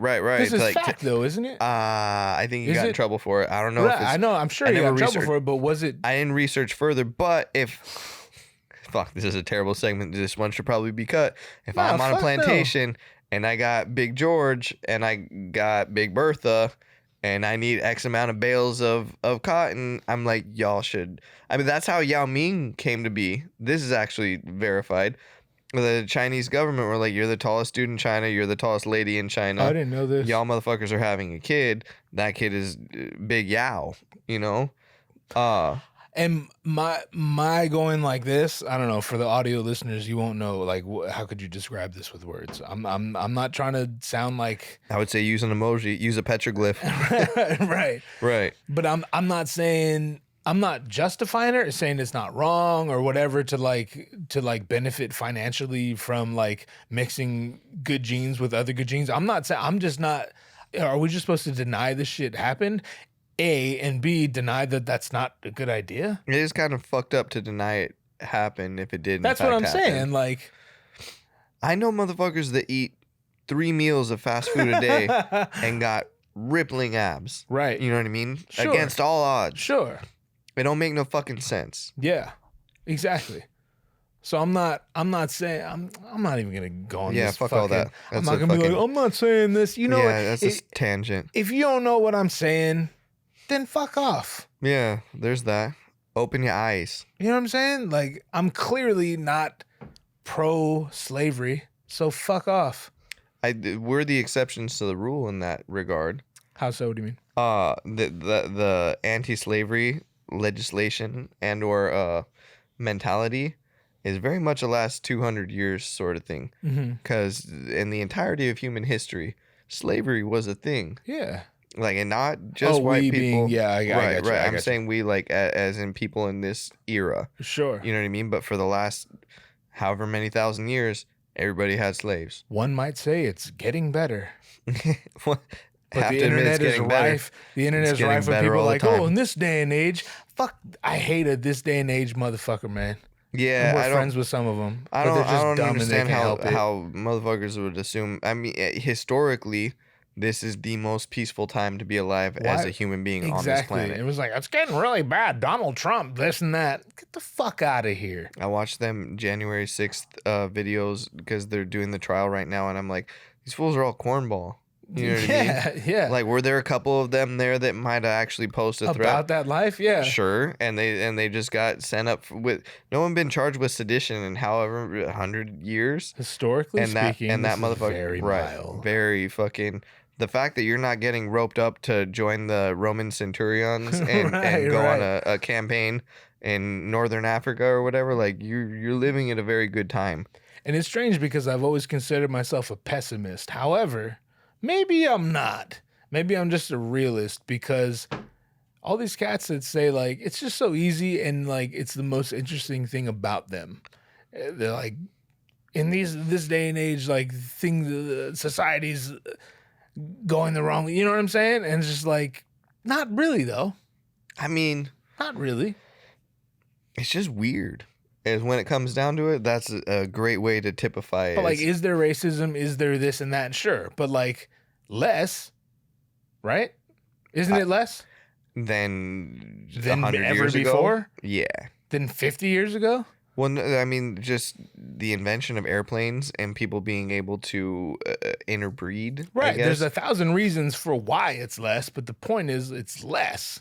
And if you're going to argue that it's not less, you're fucking stupid or you have an agenda. Racism sells. Yes. I know this because when I turned on my YouTube today, every video was Kanye says he likes Hitler. Get the It's like fuck outta fucking here, guy. dog. I've never seen somebody, and as a self-saboteur, historically, I'm doing better nowadays. You know sure, what I mean? likewise. But as somebody who understands self-sabotage, this motherfucker is on a tirade to really just body his own career. I love watching it. I don't know where we go from here. In terms of what? Societally. But I would assume We go the only way there is to go forward. I would assume it's going to be entertaining. Oh, for sure. Like, if nothing else, but I like this shit. I like current events. I like watching the news. do. I like trying to, like, it's, I got into Game of Thrones because politics kind of took a lull for a minute, and that was, like, the next best shit. Yeah. Like, House of Cards was on a break, and somebody was like, yo, you like this Game of Thrones shit? And I was like, I don't really like that. I don't care about dragons and swords and knights and shit. Sure. And they're like, no, it's a political show. And I was like, how you figure? You know, they didn't even have I would say back then, but it's a fantasy world, so it ain't really back then. I know what you you mean, though. Yeah, everyone knows what you mean. But no, it was very much a political show, and I got very into it. But right now, shit, there was a lull for the last 6 months, and then the midterms came up, and then motherfucking orange skin Donnie came back and said he's running again, and now the shit picking back. The writers are good this season. This season's gonna be a good one. Of reality. Reality TV changed everything. You remember what was the first reality TV show? Fuck, that I remember? Mm-hmm. I remember my grandma watching like Big Brother and shit. Do you remember that? Mm-hmm. There might have been something before that. Survivor? Real World. Was Real World after that? Real World was the first reality TV confirmed? shit. Like that's a more or less. I'm making it up, but I had a feeling. Hence my question. Right. Yeah, but either way, like it's. No, I remember Real World being sure. like one of the first. But in terms of like an actual quote unquote reality show, the Osbournes. There were no show following around a family before the Osbournes, and like the Kardashians being the success that they are right now. Yeah, you could owe it entirely to Ozzy. And Sharon and Jack and I don't remember the chick's name. The daughter. Yeah, what was her name? She got a song, Papa Don't Preach. I got a song for you too, bitch. It's called Daughter Don't Sing. I remember that shit. You remember that shit? I remember that shit. But no, that like reality TV, and then people became so infused with like TMZ, and I mean, because tabloids were always a thing, right? Yeah. People Magazine and I wouldn't, the National Enquirer or whatever. Right. That like when it went from syndicated publishing that you'd see in a magazine aisle as you're checking out your groceries, right, to it's on TV. Yeah. Yeah. I just recently learned TMZ stands for 30 Mile Zone. Did you know that? I did not know that. There's a 30-mile zone in Los Angeles where all the shit pops off, and that's what TMZ come from. That's so weird. I've never once had an inkling to be like, I wonder what that stands for. Why they say TMZ? Well, because they talk about the DMZ in North Korea, like the demilitarized zone. Yeah, you know what I that mean? makes sense. And I thought it was based off that, so I had to look it up, and I was like, oh, there's a 30-mile zone where the majority of the drama pops off. Interesting. And it's like now 30 square miles, maybe something like that. yeah. I mean, yeah, 30 square. Yeah, that's what it is. 'Cause that's not, what the fuck it is. Because that ain't that much. I mean, that's most of LA. 30 square miles. What is that like? Hollywood down to South Central. Like 6 by 6 would be 36. So it's like five and a half. Your maths are serving you quick maths. Right. Well played, sir. Yeah. Don't say never taught you shit. Don't say its name on Oh this my shit. God. If she fucking ends up watching this shit. This fat bitch follow all my shit. Does she follow you? Yes! Does she follow? Oh my God. I'm in a weird position in my life where all my teachers told me I wouldn't be shit, constantly tell me I'm the shit. You. Yeah. Yeah. Now they follow you. I'm like, joke's on them, I still ain't shit. You're like, I got more followers than you, teacher bitch. Yeah. Yeah. I'm for sure. My for sure bleeping that fucking name No, out. all right, fair Oh, enough. 100 All right, if you must. But, I must. I wish I could remember my third grade teacher's name, because I put her on blast right now. But this chick used to tell me, she's like, you can't always rely on calculators. You're not always gonna have a calculator in your pocket. And it's like, joke's on you, chick. Yeah, bitch. Because you wrong as fuck now. Hindsight is 20/20, and histories will tell you you were wrong as fuck. I don't even gotta type nothing. I just ask my phone. Exactly. I mean, I don't think that people recognize how different life is since the invention of smartphones. Right. Because before, motherfuckers used to carry these things called pocketbooks. Yeah.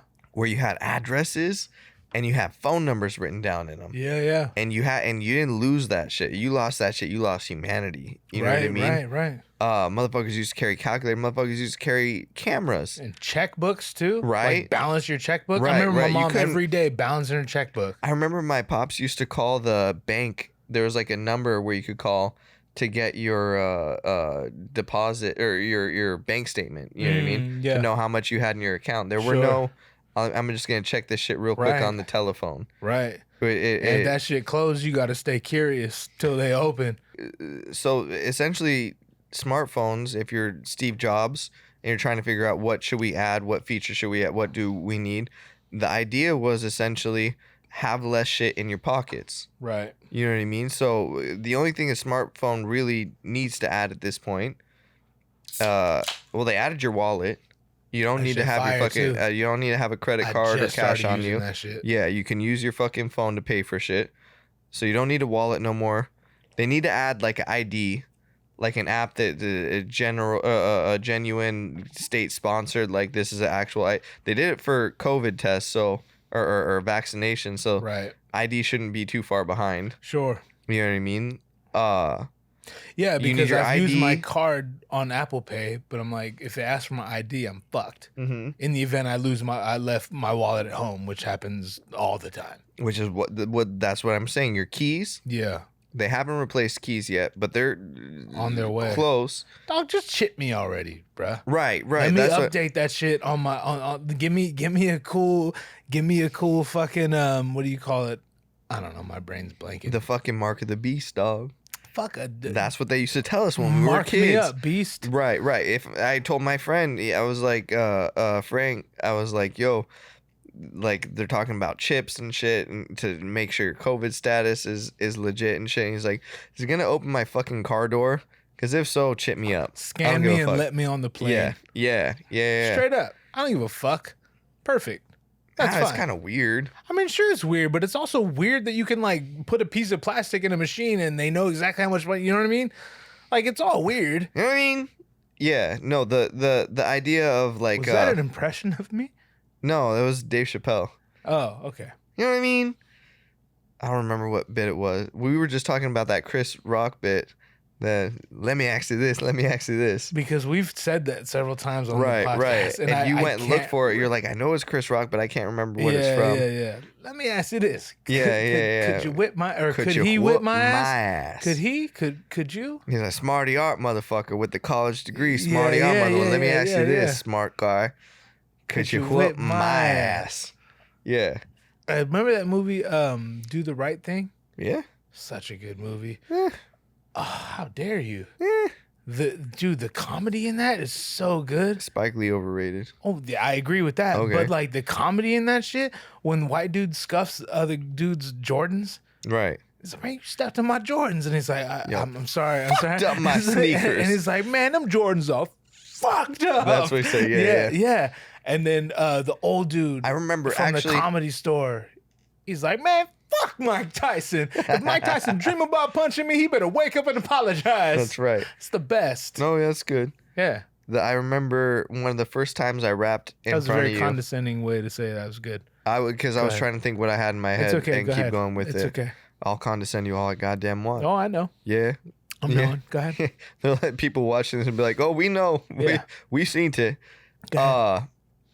No, see, now I forgot what the fuck I was saying. That's why I was trying to keep It's my train of almost thought. like it wasn't good. There's a conductor and there's a caboose and the train is gone and I lost that shit. The Underground Railroad has evaded me. I thought you were describing what you're trying to remember. I am sitting trying to here remember like, it. Conductor, caboose, so it's a train thing. What the fuck was I gonna? Training Day. You know that underrated. Oh man, One of the it's greatest movies of all time. movies ever. All time. The Anytime acting's great. it's on. That's the It don't greatest. matter when you start the movie. Is that you that's watch the whole greatest Denzel movie, right? Mm, What else is there? It's up there. American Gangster was very good. sure. John Q. John Q was fucking fire. John Q still make me cry.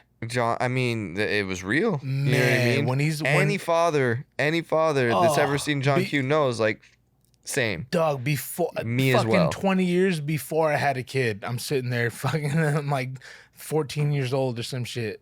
Maybe. Well, 20 they also years made the was a motherfucker stretch. very lovable. You know, he wanted to be a fucking Ronnie Coleman. He was all flexing and shit. Yeah, And he yeah, got a bum heart and shit. yeah. I would not be surprised with the way our healthcare system is going right now. I would not be surprised to see another John Q in the world. Edit that out I'd because root I don't for want to him. be a fucking right. 100%. I think that it's interesting that public opinion plays such a large part in judicial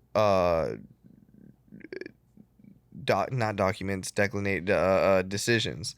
You know what I mean? Because if well, maybe not. But just this week, the Biden or the New York Times? No, not New York. Post. One of the more liberal magazines or newspapers came out and said like, "Yo, free Assange. Leave him out the fucking hook. Mhm. Like, let this man go. He didn't do nothing wrong. You know what I mean?" Yeah. And it's been a long time because Trump were flirting with. Are they traditionally Pardoning him. against Assange?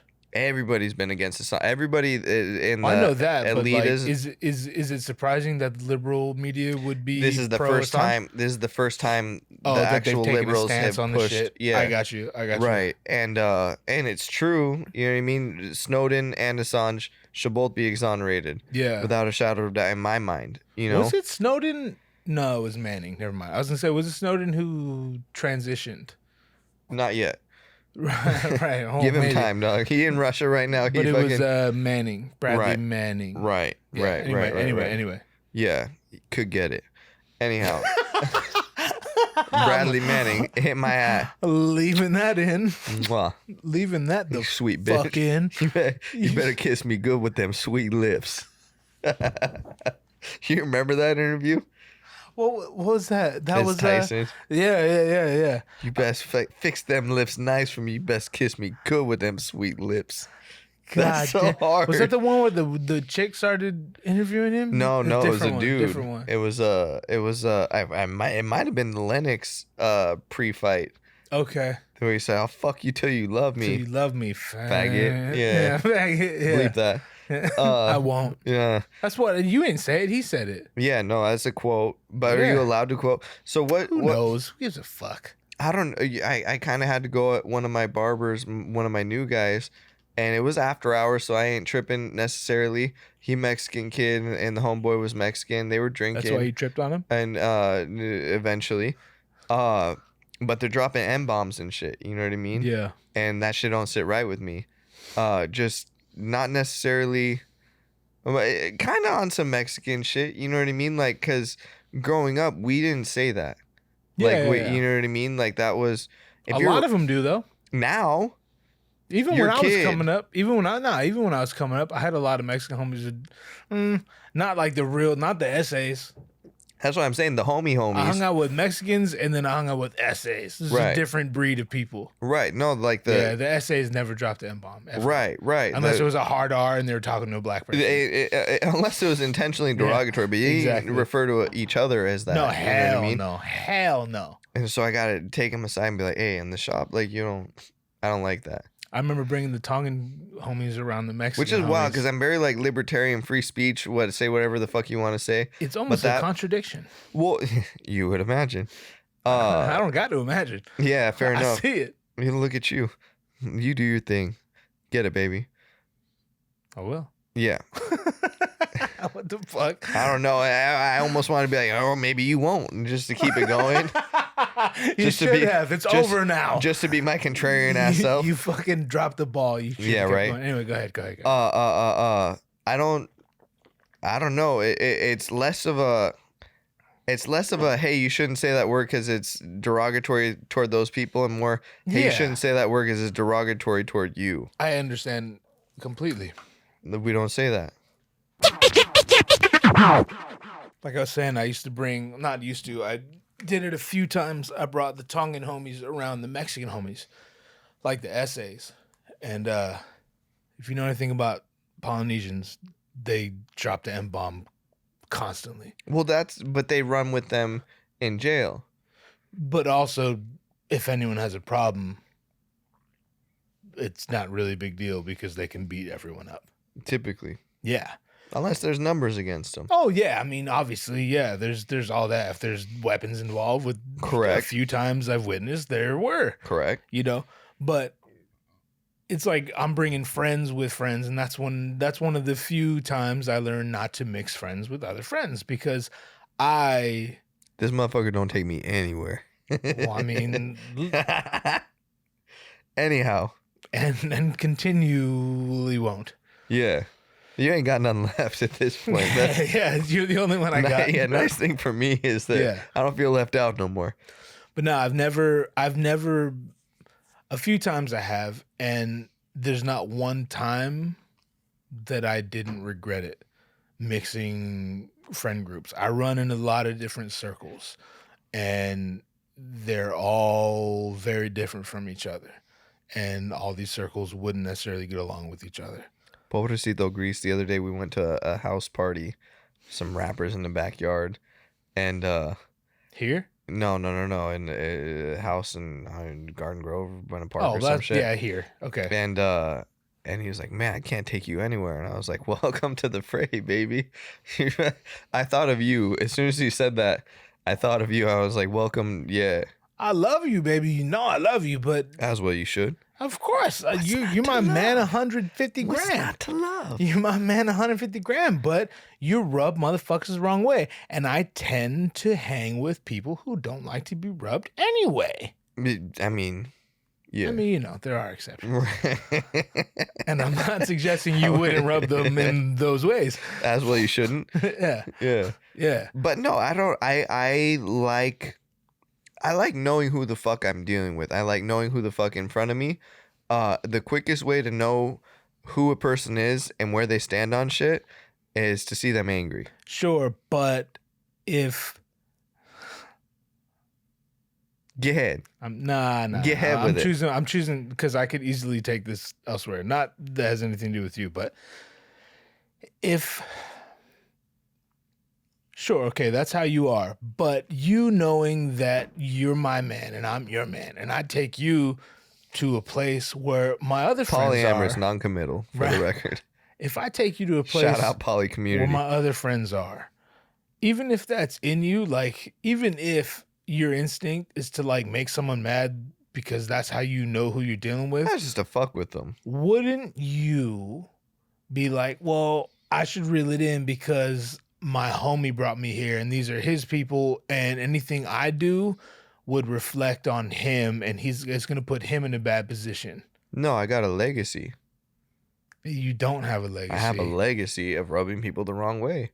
Right, but they don't know that. They will. Yeah, but then... they find out very quickly. But again, then that puts me in a weird position. Sure. And you don't care about that? No. If not, okay, well... You were dumb enough to bring me. Well, no, I wasn't. That's why I don't bring you anywhere. But you were. That's why you're telling I this story. learned really quick. Not quick enough, clearly. There's been multiple accounts of you being like... Sometimes I give you the benefit of the doubt, Yeah. and I fuck myself every time. Whose fault is that? Mine or yours? Mine. Yeah, thank you. No, absolutely mine. I'm not in denial. I just went at this shit with my brother, and he was like, yo, how could you trust a motherfucker that da-da-da-da? I was like, I trust them. That's where I wasn't trying to go. No. What I'm saying is, I trust a motherfucker to be themselves perpetually. I know what people are good for. I know what lines they live by. You know what I mean? I know a cat that's out for themselves is always going to do what benefits them. So if what benefits them also benefits me, I trust them that we will ascend together. The second that we don't see eye to eye about shit, then we got issues. It's such a strange way to operate. Everything's transactional in life. Is what can I get from you? What can you get from me? And people want to pretend like that don't factor into their and there are certain homies, there are certain people, family. This sounds like exactly what you accuse me of every time. In terms of you're like, you only hang out with people who you can get something from. But accurate. Not totally accurate. I only hang out with people that I can get something from. So one might say some of it you're is projecting. I know that's a bad word now. Yeah, right? Don't fucking put that shit on me again. Okay, well, don't project and I won't have to. I didn't say you did this. Should we talk about rap? No. Why? You think you got... I'll tell you what. Tell me what. Bitch made motherfucker. Oh, you bitch made fool ass. What did he say? What is you bitch made fool ass punk? Yeah. You think you could do this shit to me? I run this shit. You motherfuckers will be playing basketball in Pelican Bay when I get through with you. 23-hour lockdown. Shoe program. Oh, no. After we just had this whole fucking conversation. But that was a quote. So that was a quote. Exactly. So it's like, okay, so I have my kid. He's 14. He coming up. And he's rapping songs. And I'm very fucking proud of him. Because he's learned like I have. Yeah. To take his... You remember the last freestyle Biggie ever did? Did you say he's rapping? Yeah. Oh, okay. Well, rapping along to a song. Oh, okay. Yeah. But remember how Biggie's last interview, he was on Sway. I know exactly what you're and talking he about. was doing it, and he had like the my little mouth, right? Yeah. Yeah. He had the little edit button or the mute button, and he was doing his own edits as he was rapping or whatever. Like I don't have one of those. In your brain, you do. But I do in my brain. So I had to learn how to get through entire bars, like subbing, and he can do it too. And I'm like, yes, but he still slip up, and I'm like, no, that's don't do a sign of intelligence. Would you just it has to be because you got to stay on time. It's hard enough to rap, so you got to bleep out the word mentally, but stay in the same frame on the bar, and you got to know when it's coming. Right. Like that. I don't know, bro. Like all these cats who are really good at rapping, try rapping without saying a word you know is in there somewhere, but you won't know until like a bar before, and you're like, oh, it's coming up. But the whole almost time, want you to challenge me. What's the song with the most M-bombs that you can think of where I could do my own edits mentally? Do it. Do it. You know what song I could rap front to back? I was gonna ask you this actually earlier. I wasn't gonna say you because you're a cheater. Like you know too many songs very fucking well. Ladies and gentlemen, for what I'm about to say. Okay. Like your kid, and I hate to use him in this reference because I don't like the idea of it visually, but gun to Dre's head. If I'm like, yo, little motherfucker, you got one chance to get through a rap. Pristine. Bar for bar, word for word. No fumbles whatsoever. Gun to your fucking head. What song are you picking? Dog, this fool, I don't know. You got 1,000 of them. He has a lot. I believe it. He be in the shot. I don't think. Yeah, you know when you're young? I feel like your kid would look at me and be like, "I'm living today. I got this I'll one. See you next week. I'm a B-15 one day. That's it. That's all you got for me. I got this, Dre. If when I die and you watch this, just know next week. Hopefully this comes out. Right? Yeah. I have the and I'm the no bullshit, no cap, as your generation No. would Yeah. say. Yeah. FR. I have the utmost confidence in you when it comes to reciting the songs you love, because when you love something, you play it to death. To death. And that's how I am. And I like how you say am and not were. Because to this day, That's you how I still are. am. Yes. and that shit brings me Possibly the so most much pride. goddamn pride. Possibly the most pride. Not no shallow pride either. Like I Look hear at this fool in the shower. He don't know I can hear him. He literally He does plays now. his phone in the shower, and he'll just play Same. Kendrick songs. Yep. And he's just like, every fucking bar. Yeah. Every fucking bar. Let me ask you this. On time. Are you more proud of him for being able to play guitar? Which is tight because you can't play guitar for shit. No, not for shit. Right. But he can. Yes, I'm very proud of him. And for he's that. diligently getting better. Yeah. And I'm He always gives hyped. a fuck about it. I'm proud of anyone who gives a fuck about something and dedicates to it. What's the first fucking thing I say to him every time I see him? What are you learning right? What song did you get recently? Yeah. You know what I mean? Yeah. He's about that shit. Right, I'm more right, proud right, of him for reciting rhymes. That was the question. Perfectly. Yeah. Yeah. But that's biased. It's because that's the shit I care about. I don't know. Because a part of me thought like maybe him doing something you can't do make you more proud. Well, maybe proud isn't the word. It's more, I can't relate to the guitar shit. All I know is that shit's too hard for me. So in that sense, So it could I'm be like, a source of pride that Yeah, he I'm can like, do some shit damn. you can't do. but I'm like almost so disconnected that I'm like, damn, he just must have the brain I don't have. You're you like, know? I think that shit's good. I think it's Yo, cool, but I don't straight know. up, no, I straight don't up, fucking know if that's good or straight not the good. Fuck up. Is I hang with is a he lot of playing musicians. Dookie? Is he playing Brain Stew, which is dog shit? You know what I mean? Which Straight up. he has. That literally comes up often in my life. I hang out with a lot of musicians and they play shit. I'm like, it's good to me. Yeah, I right, don't know. right. Fuck. I don't know if that's difficult. Like I have no technically idea. speaking, It's difficult. all difficult to me. Right. I have right, no right. idea. But you at least can judge based off of bars where you're like, yo, that little motherfucker Timing. knows how to take his breaths. I was just gonna say timing, when to breathe, Right. how long to breathe, Right. You know what I'm saying? I do. I know you do. It's like, I know I got a breath coming up, but it's a short breath, so I better take a long breath now so I could later on. Like, Right. that sounds crazy to people, but it's mastery. Well, when I've we mastered watched the shit, and we watched that Black Thought freestyle or whatever, and like lyrically, amazing. Oh, Hats off. dog, Guy, one of yeah. the greatest of all time. But the most impressive part was his breathing. Remember, I said, I was like, dog, did you? And that's one of them 2 a.m. texts that I don't have nobody else to send to. You know what I mean? Where I'd be like, yo, fuck what he said, even though it was great, fucking Did you great. see his But the way that he was breathing? he knew where his breaths were. Amazing. Eek. Amazing. That's canonically unfuckwithable. Canonically. In What the a canon. great word. In the canon of hip hop. Yeah. You know, they talk about Star Wars canon. Is that canon? Is that not canon? Is that fan fiction, or is that officially rendered by I don't know any of this. George but I'm Lucas down. or whatever? Okay. So yeah, no, there's a canon. Canon drama. Yeah. Was that drama? That's drama, I right? believe so. DJ Drama. Yeah. Yeah, Shout out yeah. DJ Drama. I suppose. Dude, DJ Drama, bad motherfucker. What you I mean? ain't heard shit from him in a minute. It He don't getting matter. overshadowed by Hit Boy and by It fucking. don't matter at all. What you talking about? Sure. Stop being dog. The whole point of this conversation Dog. is to be biased and to be critical, hypercritical at that. Nah, I yes. disagree. First of all, you can't tell me what the fuck my opinion is. You never can do that.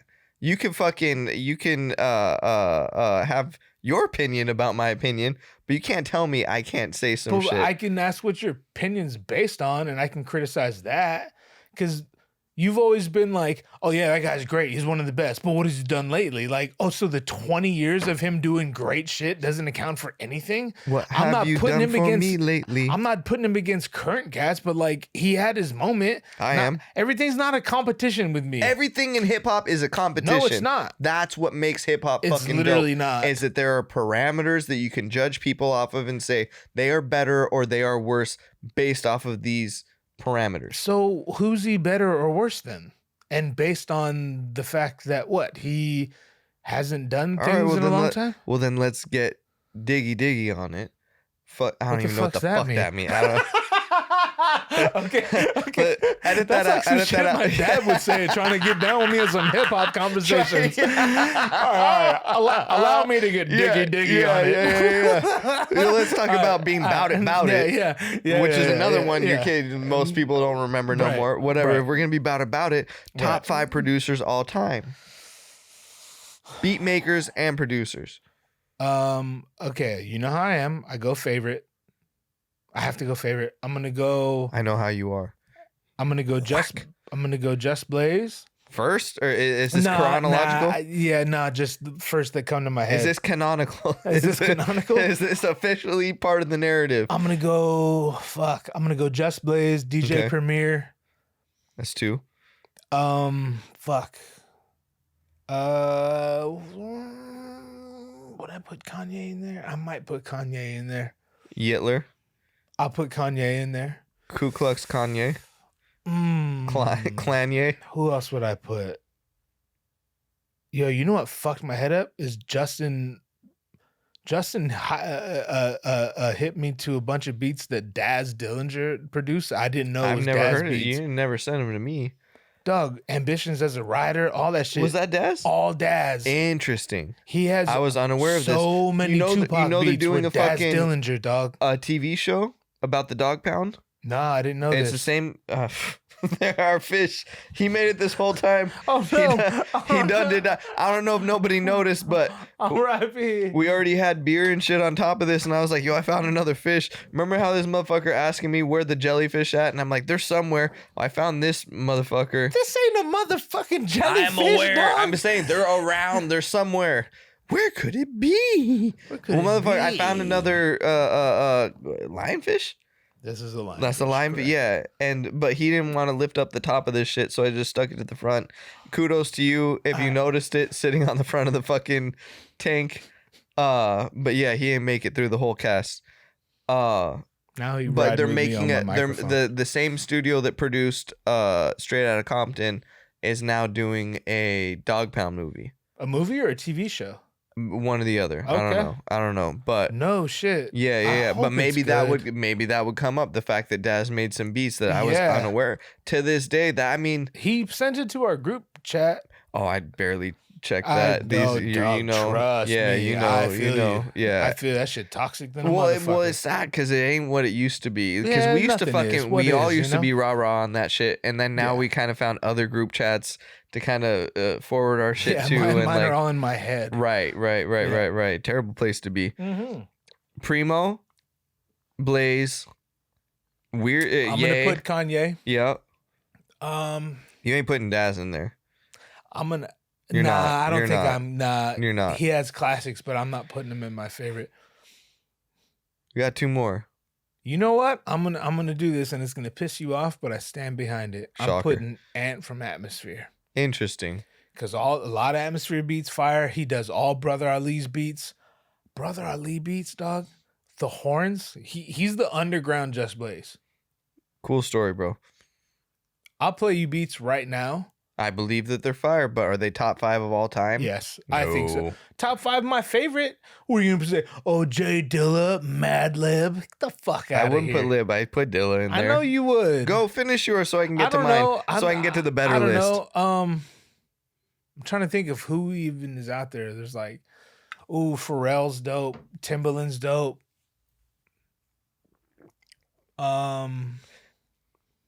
Take your picks. Between those two, I'll go Pharrell. Because I love a lot of Clip shit. I love a lot of Neptune shit. And Jay-Z shit and fucking Tyler shit. Like, dude. Well, you're coming at me. You're like, yeah, I'm not coming at you, baby. You know, initially when I said in drama, me, and you're like, oh, because he's not doing shit right now. It's like Pharrell doing shit right now. Well, Pharrell's had an impossible career. Right, but even if he wasn't, even all the shit. What's your last one? Even in the time that Drama was doing shit, the shit that Pharrell was doing within that time, I still take Pharrell. So it don't matter what he's doing now. Yeah, fuck Drama. I get it. I'm with you. This fool dying for me to fucking Cannon. Cannon. Oh, one more. He did the one with Andre. That was fucking fire. Boom, boom, boom, boom, boom, boom. I don't know if that's the one I'm talking about. He did 2. Cannon. So I'm watching her Fine ass walk to my bedroom. Thought to myself, that's the shape of things to come. She said, first of all, the fact that the shape of jazz to come was a Ornette Coleman album.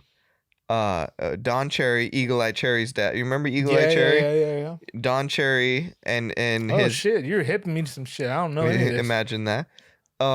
That was fuck condescending sounding as fuck. This fool. My bad. I love this man. You ain't even know. Yeah. Let me get through this bit. I hipped you to Biggie. How dare you let me hip you to Biggie? Go ahead. Oh, right. That counts for way more. Go ahead. Feel that in your chest. Feel that in your chest. I'm gonna have to take a Xanax and sleep on my side tonight because of that one. Feel that in your chest and adjust your life. The shape of jazz to come, and then Refuse made an album called Things to Come. He says Jazz to Come? That's the shape of things to come. Okay. But the album is called The Shape of Jazz to Come. Oh. And it was free jazz, and Miles Davis hated that shit. And he's like, I could play atonal. Anybody could play atonal. It ain't that fucking hard. Fuck free jazz. Yeah. But it was one of them conversations that we used to have where I'd be like, anybody could do that. And you're like, but did you? Yeah. But did you? And Miles hated the free jazz movement, but he didn't do it first. You know what I mean? So that has to account for something. Anyhow, that's the shape of things to come. She said, why in the club you ain't make it precipitate? You know, make it rain when you can make a thunderstorm. But I'm like, why? The world needs sun. The hood needs funds. There's a war going on. I have to battle these guns. How dare I throw it on the floor when people are poor? So I write like Edgar Allan to restore. Got a cord umbilical attached to a place that can't afford no landscaping or window draping. This old lady told me, if I ain't got nothing good, say Nathan. That's why I don't talk much. I swear it don't cost much to pay attention to me. I tell it like it is, and I tell it how it could be. The hood be requesting my services. Oh, don't get nervous and step your game up time. These ain't them same old rhymes designed to have you dancing in some club. Brothers ride. Brothers ride to me, women be off in they tub, exfoliating with they pom-poms, yelling, go 3,000. I'm in my whatever, bumping 100 miles in, running. No, woman, coming. Heard you need some plumbing, done it. I'm in a swell mood, a rather swole mood, until she told me that she told dude that she'll be back, I'm going to the store. I didn't know she had a boyfriend, so the door I pointed her to. I said, call me when y'all break up. I don't fuck nobody, bitch, and never on the Jacob. Know what time it is. Brother just trying to live like a brother's supposed to live. If I still drink that malt liquor, I pulled a bit on the ground for brothers not around. I started off starving. Now they got me out here Brett Favre, trying to see if I still got it. I guess it's like a right thing about it. Yeah, I didn't know you knew that whole thing. Come on, dog. That was so. Come on, dog. Oh, when Andre has a feature, I listen. That's been the highlight of hip hop for me over the last 10 years. After that. Oh, nobody. Who raps after that? It wasn't a bad line. No, it was Big Boy shit was tight. Big Boy shit was tight. Yeah. So I peeped this bitch I used to clip like Rob the Barber. The fact that he shouted out Rob the Barber, that was tight for me. For me personally. I don't know how many barbers have actually had their name shouted out. You know, my brother Pac at the Barbershop told me he was at the gambling spot. Got the intricate plot. Yeah. But no, not too many barber shout outs in hip hop over the year. And there should be more. 100%. The fact that you never given me one, dog shit. You never cut my hair. Ain't a lot of hair to cut. But I remember your old rhyme. And now what barber? What microphone trauma caught my left.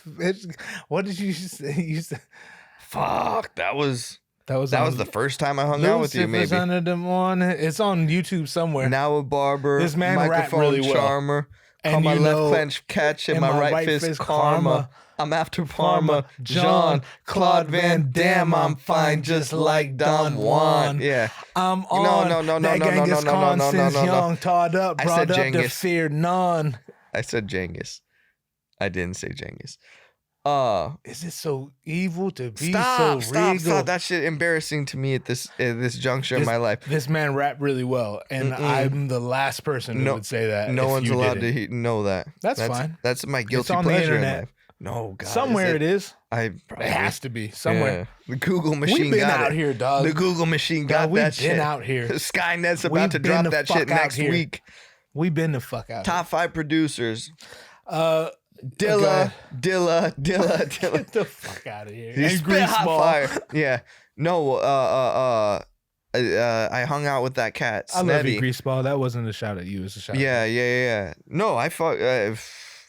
Dude knows I fuck with this beat. I used to try and pay him for beats. This motherfucker used to work at Target in the video game section, and he was like, "Yo, hit my Venmo if I was like, "Here's money, but I want beats. Like, give me his beats his samples are so fucking out of left field. That motherfucker phenomenal. And the last track he did with that cat Snetty, I got to hang out with Snetty. Shout out to Snetty Beats, Snedrick Douglas, Sned Durst." We fuck with you on this podcast. He should call. That motherfucker could talk his ass off. Let's do it. Yeah, we'd love it. I don't know if I know him, but I hit up Grease earlier, and I was like, "Hey, get on the podcast." And he's like, "You dumb motherfucker! You should have had me rent that room at your pad. I would have popped out the TV every episode." I believe it. Ta loco. I believe it. Anyhow, no, Dilla, RZA, Primo, okay. Yeezus. Yep. So 2 of mine are yours. Correct. And there got to be someone I'm missing, but yeah, no, I kind of want to go out of left field. I mean, you got Pete Rock is always going to be up there. Q-Tip, great. You got Tip up there. But me personally, I'm going to take my 5th as Large Professor. Nah. I don't know. What would be my 5th. Don't shit on Large Professor. Put some fucking respect on Large Professor's Look name. at you fucking coming at me. He ain't no DJ Drama. That's all I'll say. I don't know who'd be my number 5. Fuck, I don't know. Now I'm thinking of like all the times I've Googled like or YouTube instrumental. It's typically Premiere. Like the easiest shit, the best shit, the most fun shit to rap on. That boom bap Premiere, shit. yeah. Oh, easiest shit to rap on. It's the best. Yep. It's the best. I almost wonder how good Guru is without that cat. Not that good. Ooh. He had a stilo. He had a style about him. It's legendary. Even before he died. I'm a big Gangstar fan, dog. I'm not shitting on man, but I'm, Number 5. Yeah, go with someone. Unequivocally would have to be DJ Drama. I gotta take a piss. Jesus Christ! Talk about a beautiful mind, an interesting cat. Mm-hmm. No, I completely agree. You're not allowed to disagree, bitch. Oh, I am. No, you're not. Not here. Not now. I mean, I wouldn't, even if I didn't, but... I don't know how poly you are, but I'd take a bat to you just in case. I'll pick my teeth with that shit. Just in case. No, so top 5. Oh, I went out on drama. Yeah, we'll keep it at that. I would just taking a piss and these pink colors or whatever. I also noticed I watched our shit before, and I try not to because it's very not demeaning, but like cringe. It's cringe to listen to yourself talk. You know what I mean? Well, yourself, sure. Right, me personally. I think generally most people. I'm a good person because I feel like I should apologize. The fact that you like listening to yourself talk. Oh, I don't like it, but I do it because it's necessary. Say something. Anyhow, I have to edit the shit, so I have to hear myself, and you get used to it. I used to have pink chonies. They were originally red chonies, but you go to the laundromat and your shit get thrown in, and my red Power Rangers chonies turn into pink chonies. And I used to remember like to try and like button my pants up above them so that nobody saw that I had like a pink band as opposed to a red band. You I know used to be Jason. Now I'm Kimberly. Very quickly. Yeah. That shit happened. And I remember this story. We had this wall in our backyard and like kind of bordered like the medical complex next door to us or whatever. And it was me and my little brother. And I was climbing on the wall, which I did every fucking day because that's what the fuck kids do. I had a twig for a sword, you know what I mean? And I'm up there swashbuckling with fucking good old days, boy. nobody. Right. Fuck yeah. And we had a babysitter. My mom's had like multiple jobs at this point, and the babysitter came out. Her name was Yoli, right? And she was like, she didn't really speak English all that well. No way. But I spoke better Spanish back then. And she's like, come down. You can't be up there, you know? And I was like, this is my fucking wall, chick. You won't tell me whether or not to swashbuckle on my fucking wall. Your wall's on its way. Go ahead. That's terrible. God bless her. I don't know where good. she's at, but she probably ain't here. So I'm fucking on the wall, swashbuckling nobody. Studying my flags, my pirate flags and shit, right? And she said, come down. And I was like, no. And she was like, you better come down. I was like, no. We just got a cordless phone. Like, that was a big deal because everything was like connected to a long ass wire, you know, that curly Q wire or whatever. Yeah. And she got the cordless phone out. And she's like, I'm going to call your mom right now if you don't get down off that wall. And I knew well enough to know, like, that's not going to go well for me. You know what I mean? Yeah. She's like, get off that wall. And I was like, no. And she's like, tres. Dos, and I was like, fuck. I jumped off this wall on some double dragon, like fucking, you know what I mean? Bruce Lee dragging. I kicked her right in the titty. You kicked her? I was doing the fucking Shawn Michaels sweet chin music, grabbing a rope that didn't exist on the wall and just being like, ha! You know what I mean? Sweet tit music. I kicked her right in the titty on my way down, and my little brother thought it was hilarious. He was dying laughing, and she started crying, and she called my mom, and my mom had to call out of work early, and she came home, and she's like, I know what happened. I'm going to tell your dad.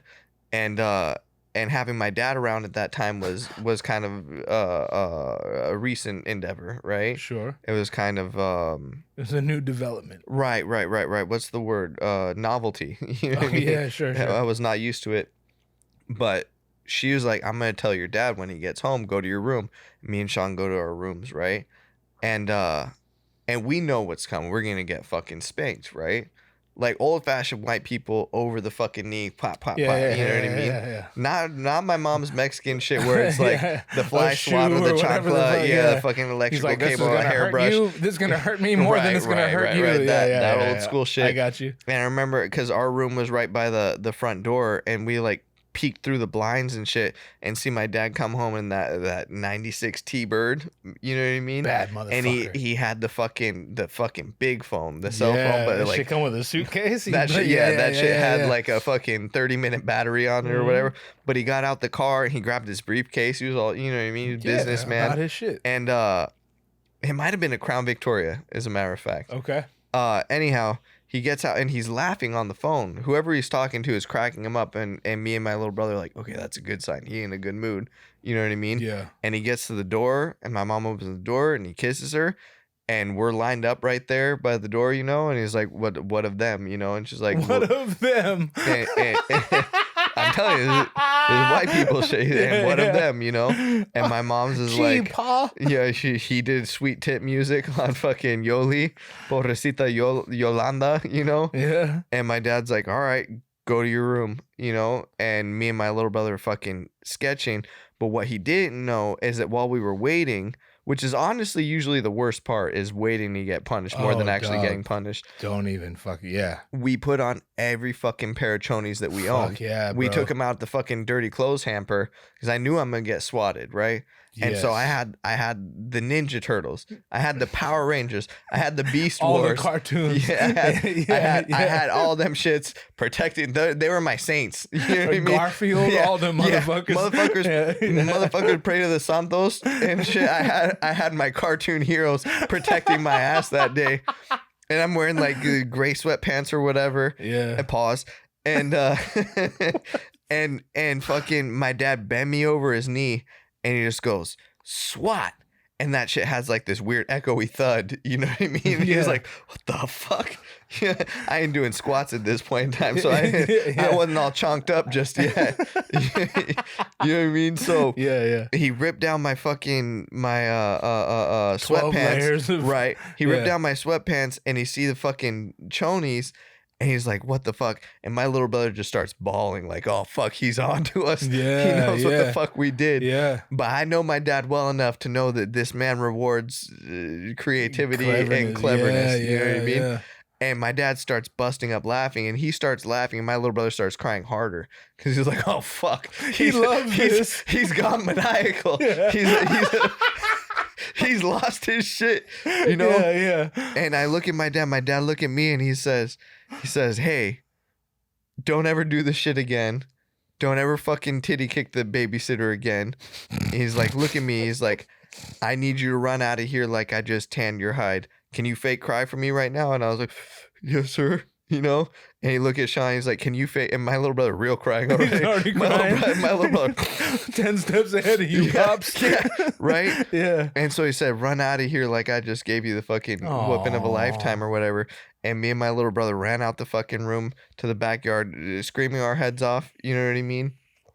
And you know, the first thing I fucking did was, what? I climbed back up on that fucking wall with 12 layers of chonies on, swashbuckling an invisible motherfucker, because that's what the fuck I do. I should have just said yes when you asked me. Yeah. Like, do you know what the first thing I did? Yes, I do. Yes. I love that when the babysitter, when she was like, "You better get down," she starts counting. You're like, "Oh shit, she's gonna call my mom."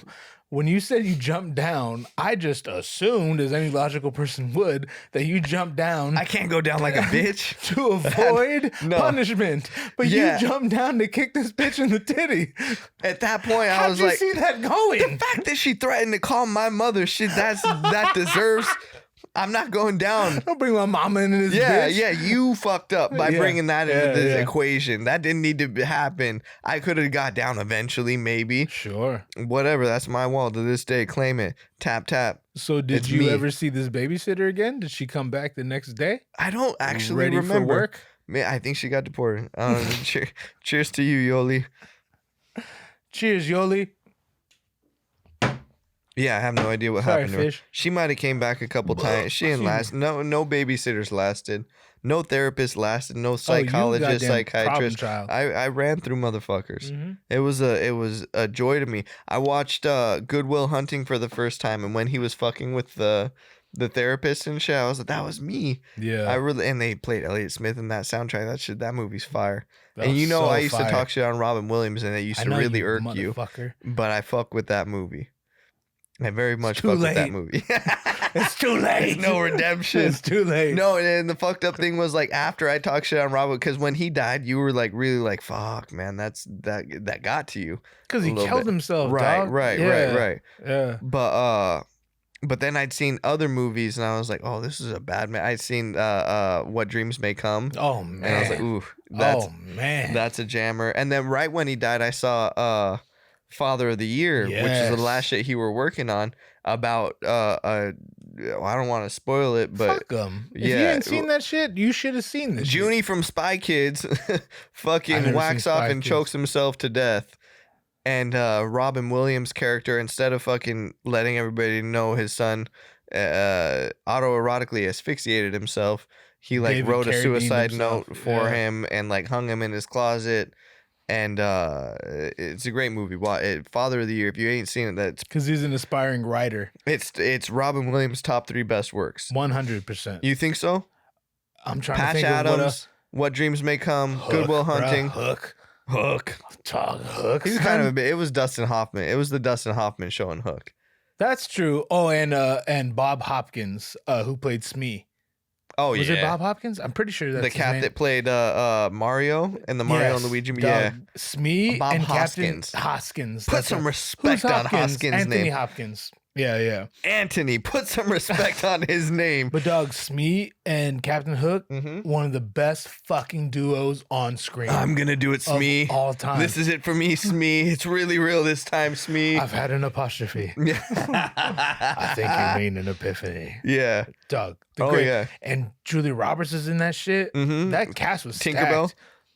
Yeah, Rufio never did nothing with his life after Doug, that. I almost had him on this fucking podcast. Interesting. What's his... Just probably not doing... Yeah, you're going to edit this out. Cut all that shit out. Yeah. What's his name? What was the other movie he was in? The actor. That's why you don't remember his name. No. He was in an adult movie called Faking the Funk, and it was like a hood movie. It was really good. Fuck, I don't remember his goddamn name. That ain't getting you out of this. That ain't getting you out of the fact that you don't remember his name. Yeah, I don't. That makes it worse. If anything. Tell me you wouldn't be stoked if he came here and did this podcast. I'd come on him. I would absolutely love to have him. We asking all Rufio questions. Strictly Rufio. Straight up. First and foremost, do you like the band Rufio? There's a pop punk, melodic punk band called Rufio. I would assume that's where they got their. I don't know for certain, but I would. No, they actually put it in one of their songs. Rufio. Oh, thank you. Yeah. A little late. You were quicker to edit out your end. I thought you was gonna do it. No, not I. Oh, okay. Well. I don't know the cat's real name. Apparently, nor do you. Fuck, his name is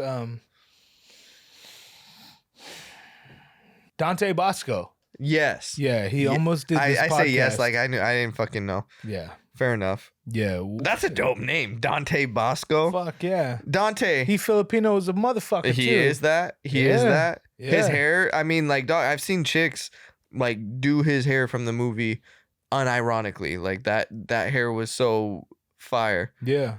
If you ain't seen the movie Faking the Funk, check it out. It's a good movie. He plays basketball and he beats all the black guys in the neighborhood. Do that shit, Jolly Man. At basketball. Jolly Man. What's that from? Fuck. Yeah, you right. Jolly Man. It fell on deaf ears. Edit from here. Yeah. Dude, say it again. Yo, watch that shit. Dante Bosco, Jolly Man. I already said that part. Fuck. Hold Just on. pick up on Jolly Man. Do that shit, Jolly Man. You ain't seen that shit. Watch that shit, Jolly Man. Jolly Man. That's from. That's from. Dante Bosco, please. I apologize. I will apologize. We're degenerates. We're drunken degenerates. I apologize, sir. Dante Bosco, please. We would love to have Rufio. He wrote a book.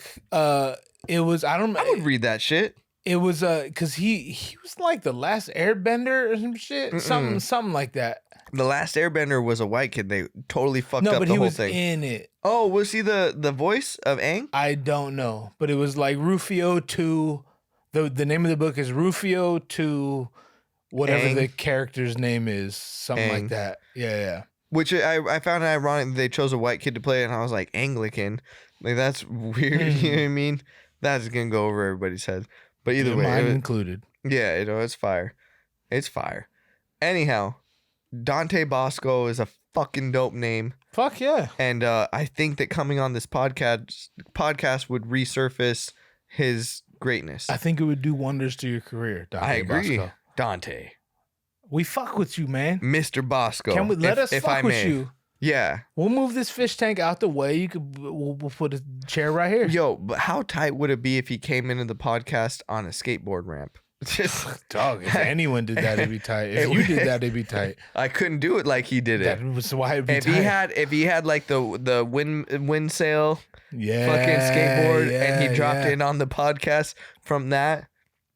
I wonder if he had. Could I do my hair like him? Dog, could I get extension and do? Could I? He'd probably not like that. He'd probably be like, "Yo, I think he's still eating off that shit." You could eat off this shit. You could eat off this goddamn fish tank. You could. Dante. You could. Dante. You like Gonzo's tacos? We got you, dog.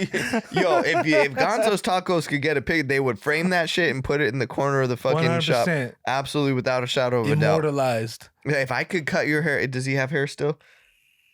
If I could cut Dante Bosco's hair, that would be the dopest person whose hair. 100%. I cut that kid, fuck, Garrett Cole. He's a pitcher for the New York Angels? Yankees. Oh, He should have been the Angels or the Dodgers, but no, Okay. he went Yankees. okay. What was he doing over here? Is he from here? Yeah, he's from here. Oh, okay. He went to Orange Lutheran. Oh, no shit. Yeah, but not when I already got kicked out by that point. Right. But that probably might be the most hype celeb. I cut fucking Joe Coy's hair. Oh, in no shit. I in didn't know that. Barber school, fool. I didn't know that. Matter of fact, fucking make this a clip so I could talk shit right meow. Do it. It was a barber. When I was in Barbershop, it is what is now El Pollo Norteño. Mm-hmm. I can say it better when I'm drunk. Imagine Northern that. chicken. Yeah, Northern Chicken. He came into the barber college, and he got stuck with me, and he didn't have a whole lot of hair at this point already. And he's like, I want a one on top, skin fade up high. You know what I mean? Yeah. And I hooked it up, and it was like $5 to get a haircut at the barber college, and we didn't get that money. The school got that money, but he could tip, but he didn't. But what he offered us in return was he said he put us on the list for his show that night, and I was like, oh, word. And he's like, yeah, I'll throw you guys on the guest list. And I was like, word. And so me and Big Ten, rest in peace. Rest his Lord peace. May rest his soul. How do you? We're getting down to the end here. Yeah. Me and Ten, we cruised out because the chick that he was with, he had an opening act, and she was cute as hell. And she's actually doing very well for herself. What's Her her name name? is Anna K. Akana. Oh yeah, I know exactly. Which who that is Anna K backwards, Yeah, essentially. yeah, I didn't yeah. figure that out then. Nor did I until you Right. mentioned that, yeah. But no, but Anna's doing well for herself. And me and Tem went to Biggs, and I roll up like a fucking idiot, and I'm like, yo, No we're way. on the guest yeah, shocker. We're on the guest list, right?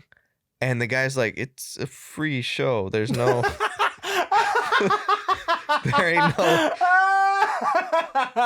there ain't no guest list, kid.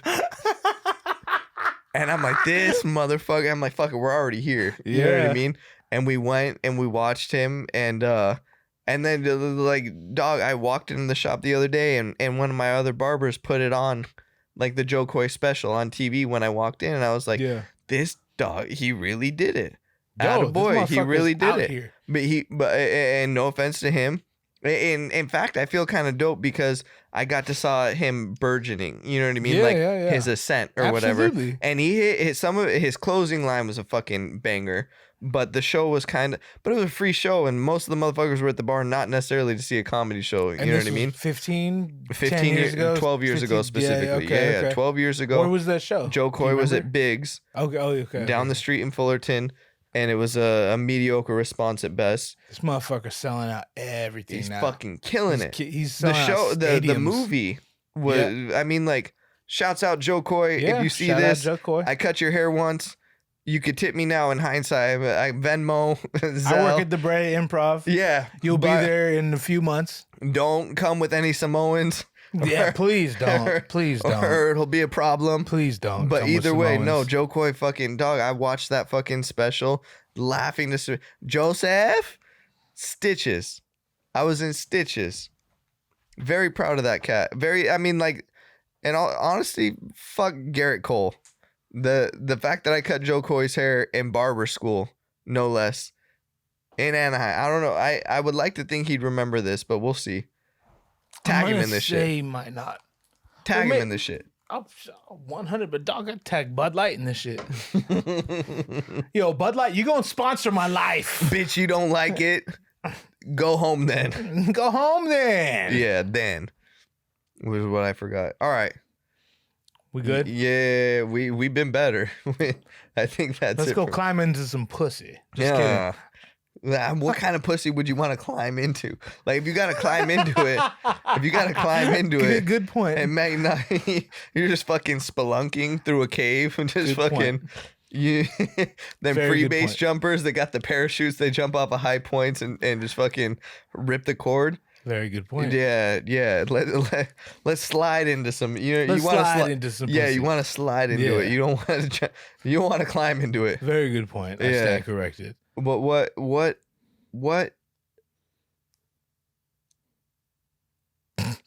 On the Way Down podcast, OTWD on Instagram.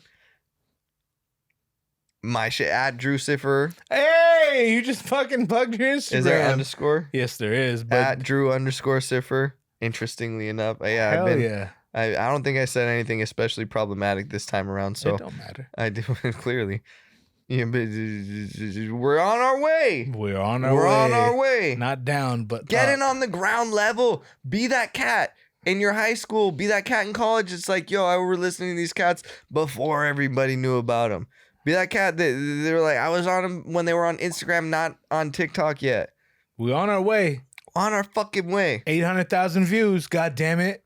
If That you ain't want, for nothing. if you want to see this man in person, check out the Bray Improv. He'll be wearing a security sweater. Fuck. If you want to Ew. see me in person, come to the Barberians Barbershop in Fullerton. We on our way, god damn it. We're on our way. Let's go. Cheers, baby.